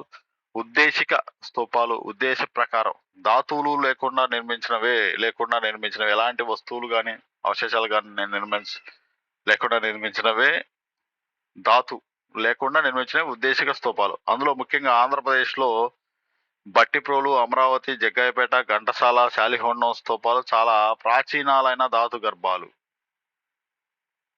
ధాతువులు లేకుండా నిర్మించినవి ఉద్దేశిక స్తూపాలు. కానీ ధాతువులతో నిర్మించినవి ముఖ్యంగా ఆంధ్రప్రదేశ్లో బట్టిప్రోలు, అమరావతి, జగ్గయ్యపేట, ఘంటసాల, శాలిహోండం స్తూపాలు చాలా ప్రాచీనమైన శాలిహోనం అంటే ఈ శ్రీకాకుళం దగ్గర ఉన్నటువంటి శాలిహోనం. ఈ స్తూపాలు చాలా ప్రాచీనమైనవి, ధాతు గర్భాలు కలిగినటువంటివి. శ్రీపర్వతం మహాచైత్యం యజ్ఞశ్రీ కాలంలో నిర్మించండి. శ్రీపార్వతంలో ఉన్నటువంటి మహాచైత్యం అనేది యజ్ఞశ్రీ కాలంలో నిర్మించబడినది. అవే కాకుండా ఆంధ్రదేశంలో అనేక చోట్ల స్తూపాలు వెలిసినాయి. ఇవి ఇటుకల నిర్మాణాలు, ఇటుకలతో నిర్మించినటువంటి నిర్మాణాలు స్తూపాలు. 3 రకాల స్తూపాలు: ధాతు గర్భాలు, పరిభోజకాలు, ఉద్దేశ స్తూపాలు. ప్రాచీనమైన స్తూపాలు ఎక్కడ ఉన్నాయంటే బట్టిప్రోలులో ఉన్నాయి. అమరావతి, జగ్గయ్యపేట, ఘంటసాల, శాలిహోనం ఇవి ప్రాచీనమైన స్తూపాలు. వీటిలో ధాతు గర్భాలు ఉన్నాయి. శ్రీపర్వత మహాచైత్యం యజ్ఞశ్రీ కాలంలో నిర్మించబడిందని చెప్పడం జరిగింది. అనేక చోట్ల కూడా స్తూపాలు ఆంధ్రదేశంలో ఉన్నాయి. అవి ఇటుకలతో నిర్మించడం జరిగింది. వీని ఉపరితలంలో శిల్పాలతో కూడిన పాలరాతి పలకలు తాపడం చేయడం, అతికించడం జరిగింది.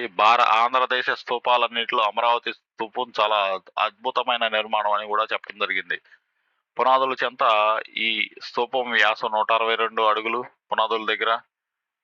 దాని పైన అండ వ్యాసం 142 అడుగులు. అంత పెద్దదండి. అమరావతి ప్రాకార మనోహర శిల్ప సమాన్వితం. ఈ శిల్పాలకు బుద్ధుని జీవితంలోని పంచ కళ్యాణములు, బుద్ధ జాత కథలు, సామాన్య జీవిత దృశ్యాలు, కథా వస్తువులు. ఈ శిల్పాలు తాపడం జరిగింది. శిల్పం ఇటుకలతో కట్టడం జరిగింది. అత్యంత పురాతనమైనది. అదేవిధంగా గొప్పది ఏదంటే అమరావతి స్తూపం. దీని యొక్క స్తూపం వ్యాసం వచ్చేలా 140 అడుగులు. వాటిపైన గోలుగా ఉన్నటువంటి ఇది ఈ గోళం ఏదైతే 142 అడుగులు అన్నం వ్యాసం. అమరావతి ప్రాకారం మనోహర శిల్ప సమాన్వితం. దీని మీద ఏమేమి చూపించాడంటే ఈ శిల్పాలకు బుద్ధుని జీవితం, బుద్ధునికి సంబంధించిన జీవితం గురించి వివరించడం జరిగింది. పంచ కళ్యాణముల గురించి వివరించడం జరిగింది. అదేవిధంగా సామాన్య ప్రజల యొక్క జీవితం గురించి కూడా చెప్పడం జరిగింది. వీటి మీద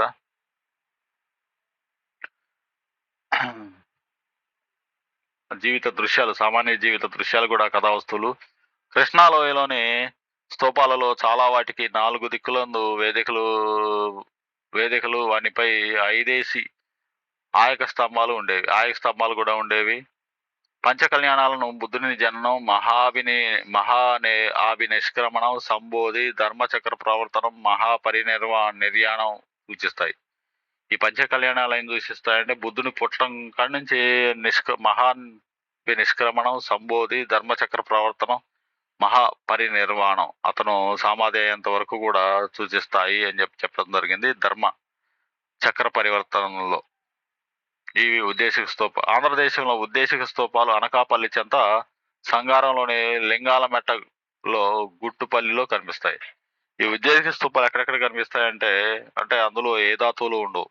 అవి ముఖ్యంగా అనకాపల్లి చెంత ఉన్న సంగారంలోని లింగాల మెట్టలో, గుట్టుపల్లిలో ఈ ఉద్దేశిక స్తూపాలు కనబడతాయి.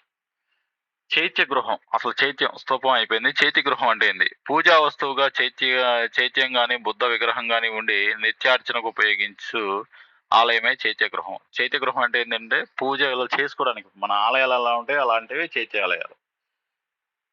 ముఖ్యంగా పశ్చిమ దక్కన్లో కార్లా అంటే మహారాష్ట్ర ఏరియాలో, పశ్చిమ దక్కన్ అంటే దక్కన్ ప్రాంతంలో పశ్చిమం, దక్షిణం ఇలా ఉన్నాయి కదా, తూర్పు దక్కన్ అట్లా ఉండేవి కదా. అందులో ముఖ్యంగా కార్లా, నాసిక్, కన్హేరి, బెట్సా మొదలైన చోట్ల ఈ గుహాలయాలను కొండలో తొలిచి చైత్యాలను నిర్మించడం జరిగింది.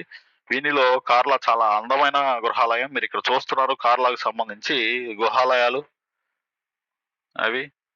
వీనిలో ఉద్దేశిక స్తూపం పూజా వస్తువు. ఉద్దేశిక స్తూపం అనేది పూజా వస్తువు.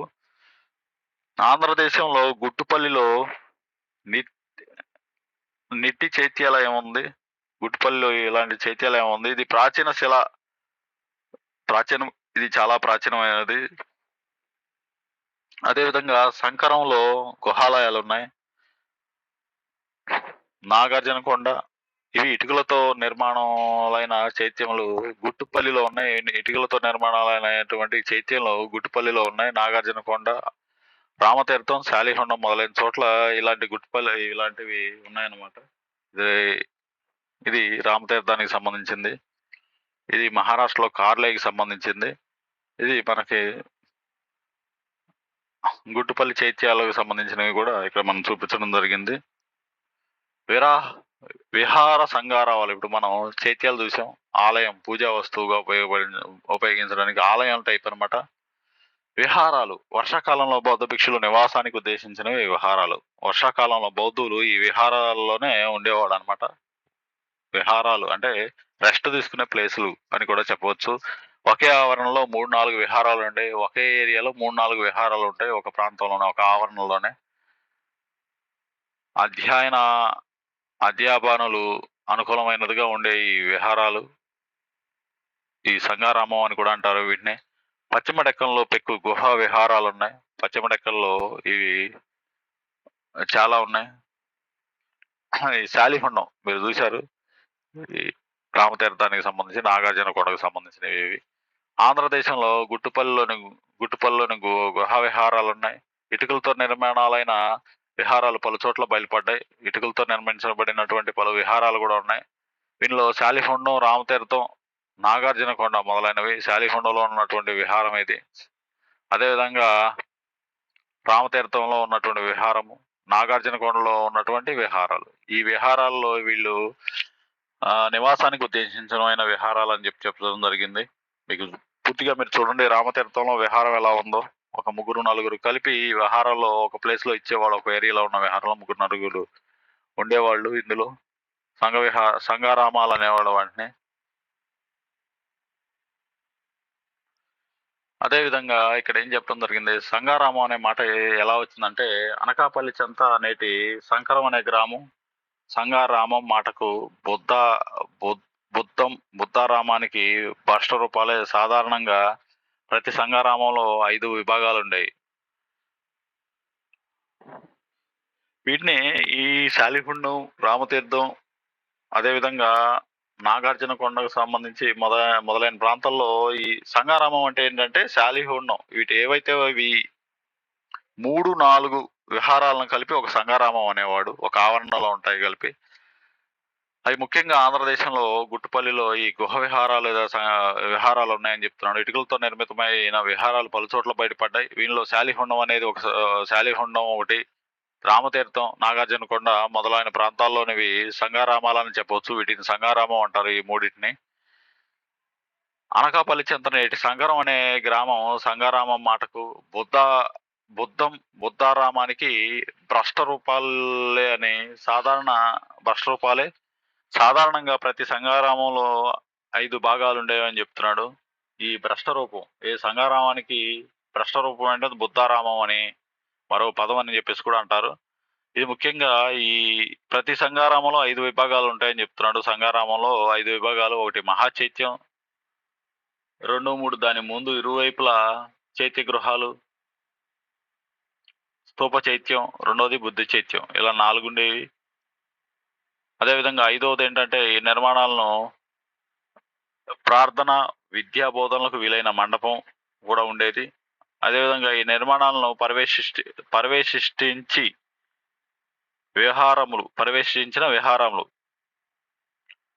అంటే ఇక్కడ ఏం జరుగుతుందంటే, ఈ యొక్క సంగారామంలో 5 విభాగాలు. ఒకటి మహాచైత్యం, ఇది ఇక్కడ మీరు చూశారు, మహాచైత్యం అనేది ఇది.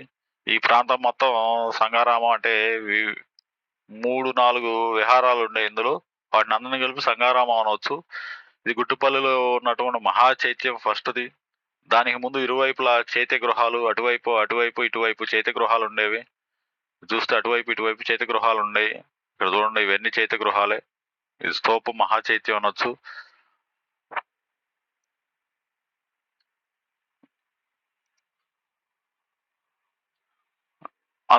ఒకటి స్తూప చైత్యం. ఇదిగోండి, మనకి ఇక్కడ చూడండి, నాగార్జున కొండలో స్తూప చైత్యం. ఇది స్తూప చైత్యం అంటారు దీన్ని. ఇంకోటి ప్రార్థన మరియు విద్యాబోధనలకు విలువైన మండపం. ఈ మండపం ఇక్కడ మనం చూడవచ్చు, రామతీర్థంలో చూపిస్తున్నాడు. ఇక్కడ మండపం ఉండవచ్చు. ప్రార్థనలకు మరియు విద్యకు సంబంధించిన మండపాలు కూడా ఉండవచ్చు. ఈ నిర్మాణాలను పరివేష్టించి విహారములు. వీటిని పరివేష్టితమైనటువంటి విహారములు ఇవన్నీ. అని చెప్పడం జరిగింది. ఇట్టి సంఘారామములు 40 వరకు ఆంధ్రదేశంలో ఉన్నట్లు హయాన్ సాంగ్ పేర్కొన్నాడు. ఇలాంటి సంఘారామాలు ఏవైతే ఉన్నాయో అవి ఆంధ్రదేశంలో 40 వరకు ఉన్నాయని చెప్పేసి హుయాన్ సాంగ్ అనే చైనా యాత్రికుడు తెలపడం జరిగింది. శ్రీపర్వతంపై యజ్ఞశ్రీ తొలిపించిన 7 అంతస్తుల మహావిహారంలో 1500 గదులుండేవి. 7 అంతస్తుల ఈ యొక్క మహావిహారం ఉండేది. అందులో 1500 గదులు ఉండేవని చెప్పడం జరిగింది. గదుల్లోనికి వెలుతురు, గాలి బాహాటంగా రావడానికి ఏర్పాట్లు ఉండేవని, నీటి సదుపాయం కూడా చేసినారని పాహ్యాన్ రాసినాడు. పాహ్యాన్ ఆయన ఏం చెప్పాడంటే, ఈ గదుల్లోకి గాలి వచ్చేది, వెలుతురు వచ్చేది, అదేవిధంగా నీటి సదుపాయం ఉండేది అని చెప్పడం కూడా జరిగింది. ఇంకొక విషయానికి వచ్చేసరికి ఇక్కడ నీటి సదుపాయంతో పాటు 8, 12, 13 సంఖ్యల అజంతా విహారాలు శాతవాహన యుగానికి చెందినవి. ఈ శాతవాహన గుహల్లో ఉన్నటువంటి 8, 12, 13 సంఖ్య గల అజంతా విహారాలు శాతవాహన యుగానికి సంబంధించినవి అని చెప్తున్నాడు. సరే, అది స్తూపానికి, చైత్యానికి, విహారానికి సంబంధించింది. శిల్పానికి విషయానికి వచ్చేసరికి ఆంధ్రదేశంలో అనేక స్తూపాల నుండి శిల్పాలు లభించాయి. శిల్పాలు అన్నిటి మీద ఉన్నాయి. ఇది మీరు చూడండి, అమరావతి స్తూపం. ఈ స్తూపాలు ఇవన్నీ ఇక్కడ చూపించడం జరిగింది. అమరావతి స్తూపం, వాటి మీద శిల్పాలు కూడా చెక్కడం జరిగింది. ఆంధ్రదేశంలో ఇలాంటి శిల్పాలు కూడా లభించాయి. అశోకుని కాలం నుండి ఆంధ్రదేశంలో స్థానికమైన శిల్ప పద్ధతి పెంపొందినట్లు కనపడుతుంది. అశోకుని కాలం నుంచి స్థానిక రూపంలో శిల్పాలను తయారు చేసే పద్ధతి అనేది కనిపిస్తూ ఉంది అని చెప్పడం జరిగింది. అదేవిధంగా ఆంధ్ర శిల్పుల కౌశల్యం సాంచి స్తూప ద్వార తోరణాల్లోనూ, అమరావతి నాగార్జునకొండ శిల్పాలలోనూ పరాకాష్ట అందించిందని పండితుల అభిప్రాయం. ఈ యొక్క ఆంధ్రుల శిల్ప కౌశల్యం ఎక్కడ కనిపించిందంటే సాంచిలోను, సాంచి ద్వార తోరణాల్లో, అమరావతి నాగార్జునకొండ శిల్పాలలోనూ పరాకాష్ఠను అందించిందని చెప్పడం జరిగింది. ఆంధ్ర బౌద్ధ క్షేత్రాలన్నింటిలో అమరావతి స్తూపం సుప్రసిద్ధమైనది. ఈ అమరావతి స్తూపం అనేది సుప్రసిద్ధమైనది. ఇది సాంచి నిర్మాణం, టైప్ నిర్మాణం. ఇవన్నీ కూడా అమరావతి స్తూపం నుండి లభ్యమైన శిల్పాలనందలి పద్ధతులే ఇతర ఆంధ్ర ప్రాంతాల స్తూప శిల్పాలయందు కూడా ప్రతిఫలించినందున బౌద్ధయుగం అనేది ఆంధ్ర శిల్పంనకు అమరావతి రీతి అనే పేరు వచ్చింది. అమరావతి స్తూపంలో ఉన్నటువంటి శిల్పకళ అనేది ఇతర ఆంధ్ర ప్రాంతాల్లో ఉన్నటువంటి స్తూపాలపై కూడా ఉండినందువలన బౌద్ధయుగ ఆంధ్ర శిల్పంనకు అమరావతి రీతి అనే పేరు వచ్చిందనమాట. సాంచి, బర్హుత్ శిల్పములే కాక దేశీయ సాంప్రదాయకములను గుణంగా తయారై అమరావతి శిల్పం ఒక ప్రత్యేక నైపుణ్యాన్ని, ప్రశస్తిని, వ్యక్తిత్వాన్ని ప్రదర్శిస్తుంది. ఈ శిల్పకళ ఎలా ఉందంటే సాంచిలోను, బర్హత్లోను కూడా ఇదే స్తూప రీతి ఉందన్నమాట. సో ఇక్కడ ఏం చెప్తుందంటే, అందుచే అమరావతి రీతి అనే పేరు సార్థకమైంది. అమరావతి రీతినే ఈ యొక్క సాంచి, బర్హత్ శిల్పాల్లో కూడా చెక్కడం జరిగింది. అందువలన అమరావతి రీతి అని చెప్పడం జరిగింది. సాంచి స్తూపం, బర్హుత్ శిల్పం గ్రామీణమైన ప్రకృతి సాన్నిహిత్యాన్ని ప్రదర్శింపగా, గ్రామీణ నేపథ్యాన్ని ప్రదర్శింపగా, అమరావతి శిల్పం నాగరిక జీవిత లక్ష్యాన్ని ప్రదర్శిస్తుందని విమర్శకుల అభిప్రాయం. నగరానికి సంబంధించిన జీవిత లక్షణాలను చూపిస్తుందంటే అమరావతి శిల్పం. సాంచి మరియు బర్హుత్ ఏమో గ్రామీణ ప్రకృతి సాహిత్యాన్ని చూపిస్తుందని చెప్పడం జరిగింది. బహుశా అందుకు కారణం ధనికులైన శ్రేష్ఠి గృహపతుల పోషణలో అమరావతి శిల్పం తయారు కావడం. దానికి కారణం ఏంటంటే అప్పటి టైంలో ధనికులైన శ్రేష్ఠి అనేవాడు ఉండేవాడు. అదేవిధంగా గుహపతులు పోషణలో ఈ అమరావతి శిల్పం తయారు చేయించడం జరిగింది. అమరావతి శిల్పంలో 2 దశల్లో కనిపిస్తాయి. ముఖ్యంగా శిల్పం కేవలం దేశీయమై సాంచి, బిల్సా శిల్పాలకు సాన్నిహితంగా ఉంటుంది. మొదటి దశలోకి వస్తే ఈ శిల్పం కేవలం దేశీయమైనటువంటి సాంచి, బిల్సా శిల్పానికి సాన్నిహితంగా దగ్గరగా ఉంటుంది.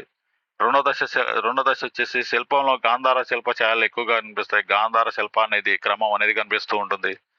అయితే మార్షల్ అనే పండితుడు ఏం చెప్పాడంటే, తన వ్యక్తిత్వానికి, దేశీయతకు భంగం రాకుండా ఆంధ్ర శిల్పి గాంధార శిల్ప సంప్రదాయాలను జీర్ణించుకున్నాడు. దేశానికి ఎలాంటి అవమానాలు ఎదుర్కోకుండా, భంగం అనేది రాకుండా, దేశీయతకు భంగం రాకుండా ఆంధ్ర శిల్పి గాంధార శిల్ప సాంప్రదాయాలను జీర్ణించుకున్నాడు. అంటే ఆంధ్ర లో ఈ గాంధార శిల్ప లక్షణాలను వచ్చే విధంగా చూపించాడనమాట.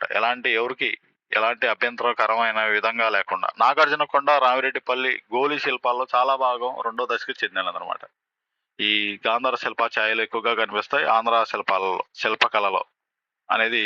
అది ముఖ్యంగా ఎక్కడ కనిపిస్తాయంటే నాగార్జునకొండ, రామిరెడ్డిపల్లి గోలి శిల్పాలలో కనపడతాయి. అమరావతి శిల్పంలో అవ్యక్తమైన సౌందర్య తృష్ట, అంటే మనం ప్రదర్శించలేనటువంటి సౌందర్య తృష్ట, మానవత్వంలో ఆసక్తి గోచరిస్తుంది. మానవత్వం ఆసక్తి గోచరిస్తూ ఉంటాయని చెప్తున్నాడు. అవయవ సౌష్ఠవాన్ని తీర్చిదిద్ది సహజ సౌందర్యాన్ని శిల్పంలో రూపొందించడమే ఆంధ్ర శిల్పి ఆదర్శం. అవయవ సౌష్ఠవాన్ని తీర్చిదిద్ది, అందంగా తీర్చిదిద్ది, సహజంగా ఉండేటట్టు శిల్పం రూపొందించడం ఆంధ్ర శిల్పి యొక్క ఆదర్శం. మనోగత భావాలను ప్రేమ, కోపం, వాత్సల్యం, గర్వం, దయ, విషాదం చిత్రీకరించడంలో అమరావతి శిల్పాది అగ్రతాంబూలం. అమరావతి శిల్పాలదే అగ్రతాంబూలం. ఈ అన్నిట్లో అన్ని రకాల పాత్రలను చూపించేశారు ఆ శిల్పి.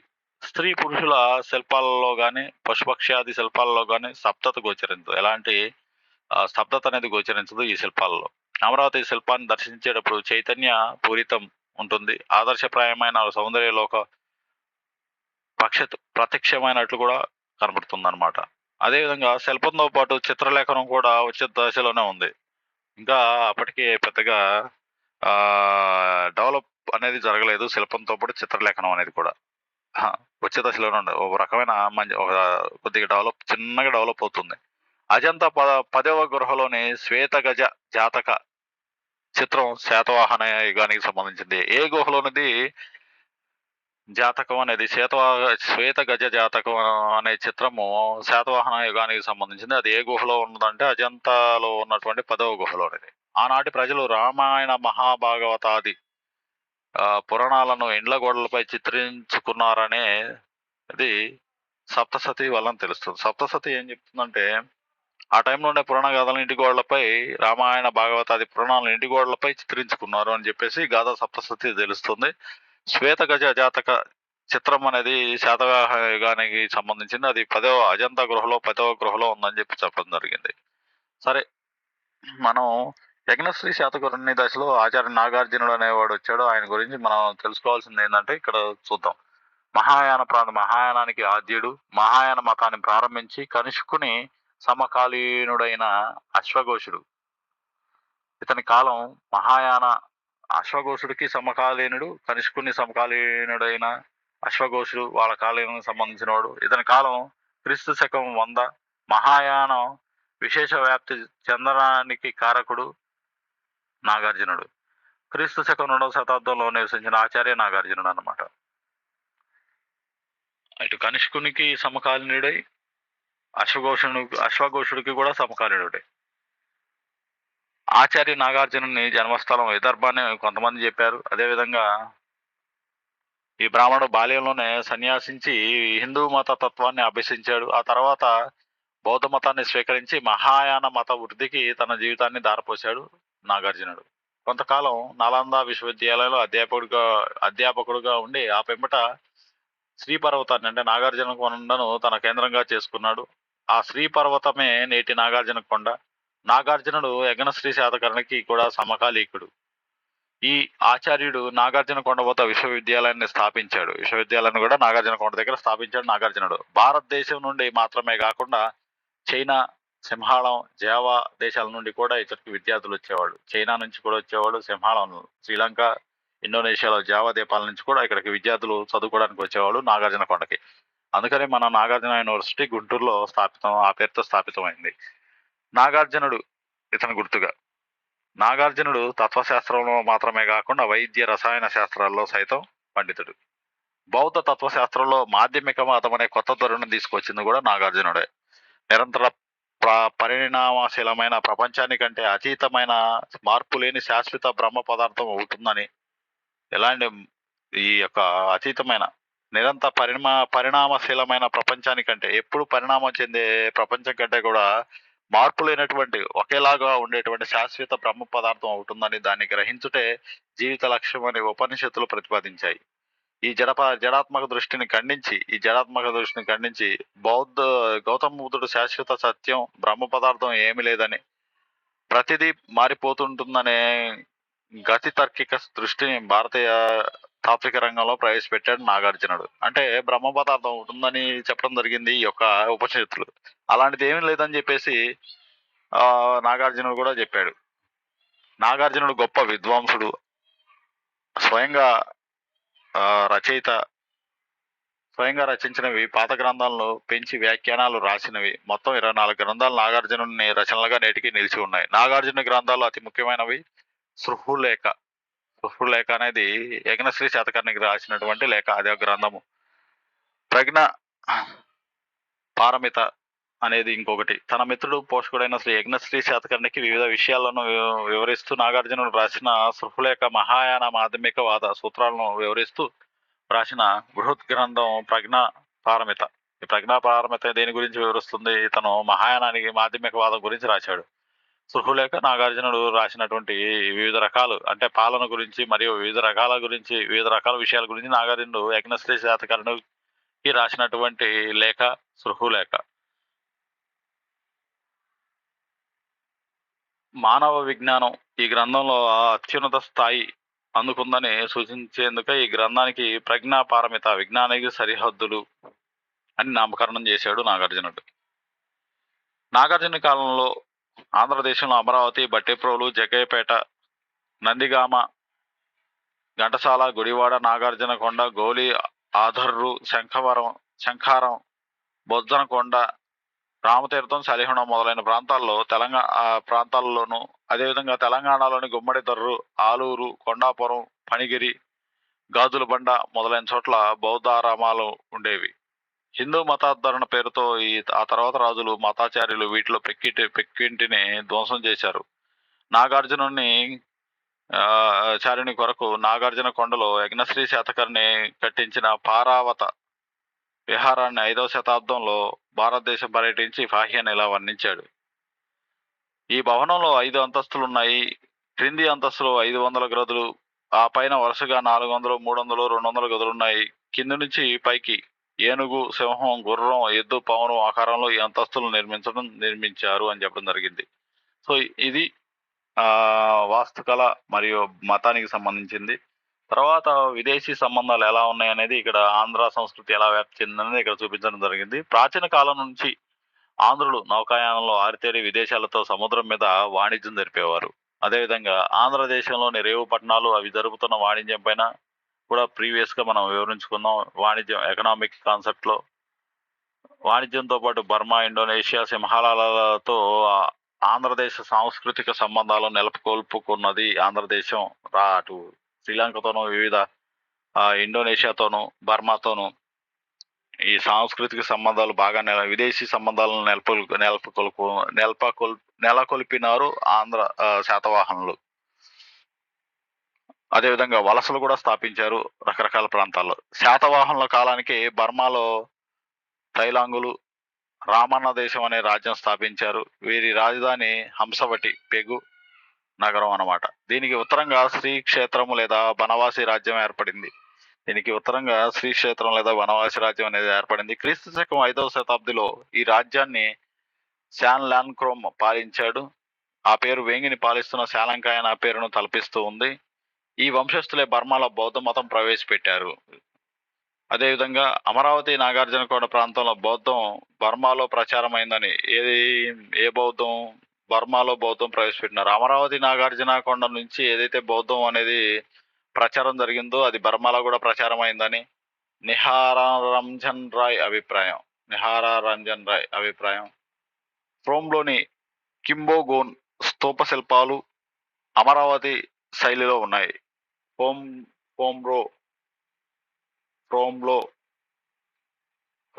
ఫ్రోమ్ అనే ప్రాంతంలో ఉన్నటువంటి కింబోగోన్ స్తూపం పై గల శిల్పాలు అమరావతి శిల్పశైలిని అంటే అమరావతి రీతిని కలిగి ఉన్నాయని చెప్పారు. శాసనాలు వేంగి లిపిలో ఉన్నాయి. వేంగి లిపిలో ఈ శాసనాలు ఉన్నాయని చెప్పడం జరిగింది. అదేవిధంగా బర్మాలో ప్రచారంలో ఉన్న లోకతిష్య అర్ధకథకు తెలుగునాటి కొల్లేటి దహన కథకు భేదం లేదని చెప్పడం జరిగింది. అదేవిధంగా మలయలో విదేశీయులను క్లింగ్ అనడాన్ని బట్టి అచ్చటి కళింగ దేశం నుండి ముఖ్యంగా పాలూరు రేవు పట్టణం నుండి వలస వెళ్ళి ఉంటారు అని చెప్పడం కూడా జరిగింది శాతవాహనుల గురించి. పాలూరు గంజాం జిల్లాలో ఉంది. ఇది ఆంధ్ర ప్రాంతం. అదే బహుశా పాతన దంతపురి అని చెప్పడం కూడా జరిగింది. శాన్ కోలక్ లో దొరికిన బుద్ధ విగ్రహాలు బుద్ధం అంటే బాపట్ల తాలూకా విగ్రహాలను పోలి ఉన్నాయి అని చెప్పి కూడా చెప్పడం జరిగింది. లిగార్ ఆలయాలకు ఉండవల్లి గుహాలయాలకు పోలిక ఉంది. ఇచ్చట వేంగి లిపిలోని నా నా శాసనాలు దొరికాయని చెప్పడం కూడా జరిగింది. అంటే లింగార్ ఆలయాలకు లేగార్ ఆలయాలకు ఉండవల్లి గుహాలయాలకు పోలిక ఉంది.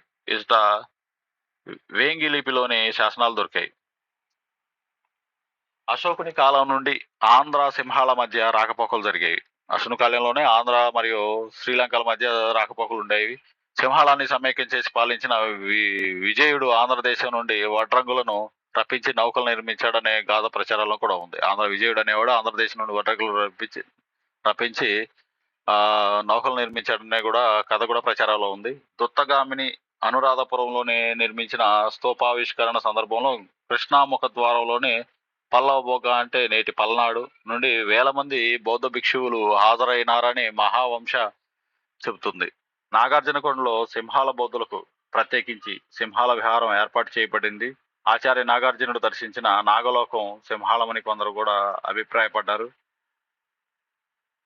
వారి యొక్క అభిప్రాయాన్ని వెలబుచ్చారు. ఆచార్య దేవుని సింహాల రాజైన ఓహారా తిస్స తన దేశానికి ఆహ్వానించి గౌరవించినాడని కూడా ఇక్కడ తెలపడం జరిగింది. ఆంధ్రదేశం నుండి దిగుమతి అయిన ప్రాకృత భాషలోనే సింహాళంలో త్రిపిటకాలు వ్రాసుకున్నారని ఒలెన్బర్గ్ అనే చరిత్రకారుని యొక్క అభిప్రాయం. నాగార్జునకొండలో సింహాల విహారం, మహావీరవాసి విహారం ఉన్నాయి. సింహాళ ప్రభు లీ విహారాలకు దాన ధర్మాలు చేశారని కూడా ప్రతీతి. వీరి ప్రోత్సాహంతోనే బుద్ధఘోషుడు 5వ శతాబ్దం సింహాళానికి వెళ్లి పాలీ గ్రంథాలను భారతదేశానికి తెచ్చి ఉంటాడు. ఈ బుద్ధఘోష పాలి గ్రంథాలను తీసుకొచ్చి ఉంటాడు. పాలి గ్రంథాలను దేశానికి తెచ్చి ఉంటాడని చెప్పడం కూడా జరిగింది. తర్వాత క్రీస్తు శకం 10వ శతాబ్దిలో కౌండిన్యుడైన ఆంధ్ర బ్రహ్మణం ఇండో చైనాలో ప్రవేశించి అచట సోమ అనే నాగరాన్ని పెండ్లాడి కౌండిన్య సోమ వంశం స్థాపించినాడని ఇతిహాస్యం. ఈ వంశస్థులు చంపా, కాంబోజ రాజ్యాలను సైతం జయించి పాలించారు.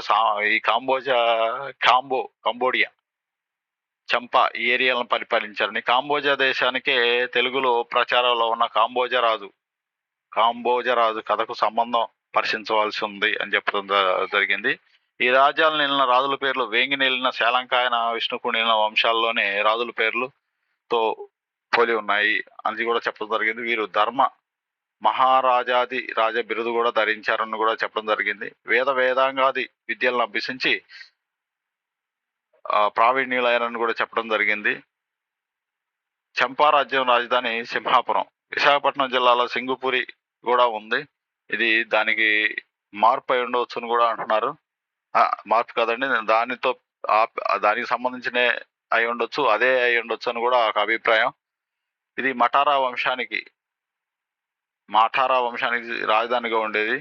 చంపాలోని రాష్ట్రాల పేర్లు అమరావతి, కౌతార, విజయపురి, వడ్రంగం అండ్ ఇవన్నీ ఆంధ్రదేశంలో నగరాల పేర్లే. ఆయా ప్రాంతాల నుండి వలస వచ్చిన ఆంధ్రులు మాతృదేశం మీద అభిమానంతో తమ కొత్త స్థావరాలకి పేర్లు పెట్టుకొని ఉంటారు. అమరావతి రాష్ట్రంలో డాంగ్ డూయాంగ్ చెంత దొరికిన బౌద్ధ విగ్రహాలు అమరావతి శిల్పరీతిలోనే ఉన్నాయి. శాసనాలు వేంగి లిపిలో ఉన్నాయి. ఇచ్చట శాలివాహన శకం అమలు జరిగింది. క్రీస్తు శకం 10వ శతాబ్దిలో కాంబోజ రాజ్యాన్ని పాలించిన జయవర్మ తనను తాను శ్రీశైలంతో పోల్చుకున్నాడు అని చెప్పడం కూడా జరిగింది. కాంబోజ రాజ్యాన్ని పాలించినటువంటి జయవర్మ తనను తాను శ్రీశైలంతో పోల్చుకున్నాడు అని చెప్పడం జరిగింది. చంపా, కాంబోజ రాజ్యాల ప్రజలు ఇండోనేషియా దీవులకు వలస వెళ్ళారని చెప్పి కూడా చెప్పడం జరిగింది. జావాకు కళింగం అనే నామాంతరం. జావా రాజులు కూడా వర్మ నామాంకితులే అని కూడా ఇక్కడ చరిత్రకారులు వివరించడం జరిగింది. వారిలో పురాణ వర్మ గో సహస్రదానం చేసినాడని చెప్పి కూడా చెప్పడం జరిగింది.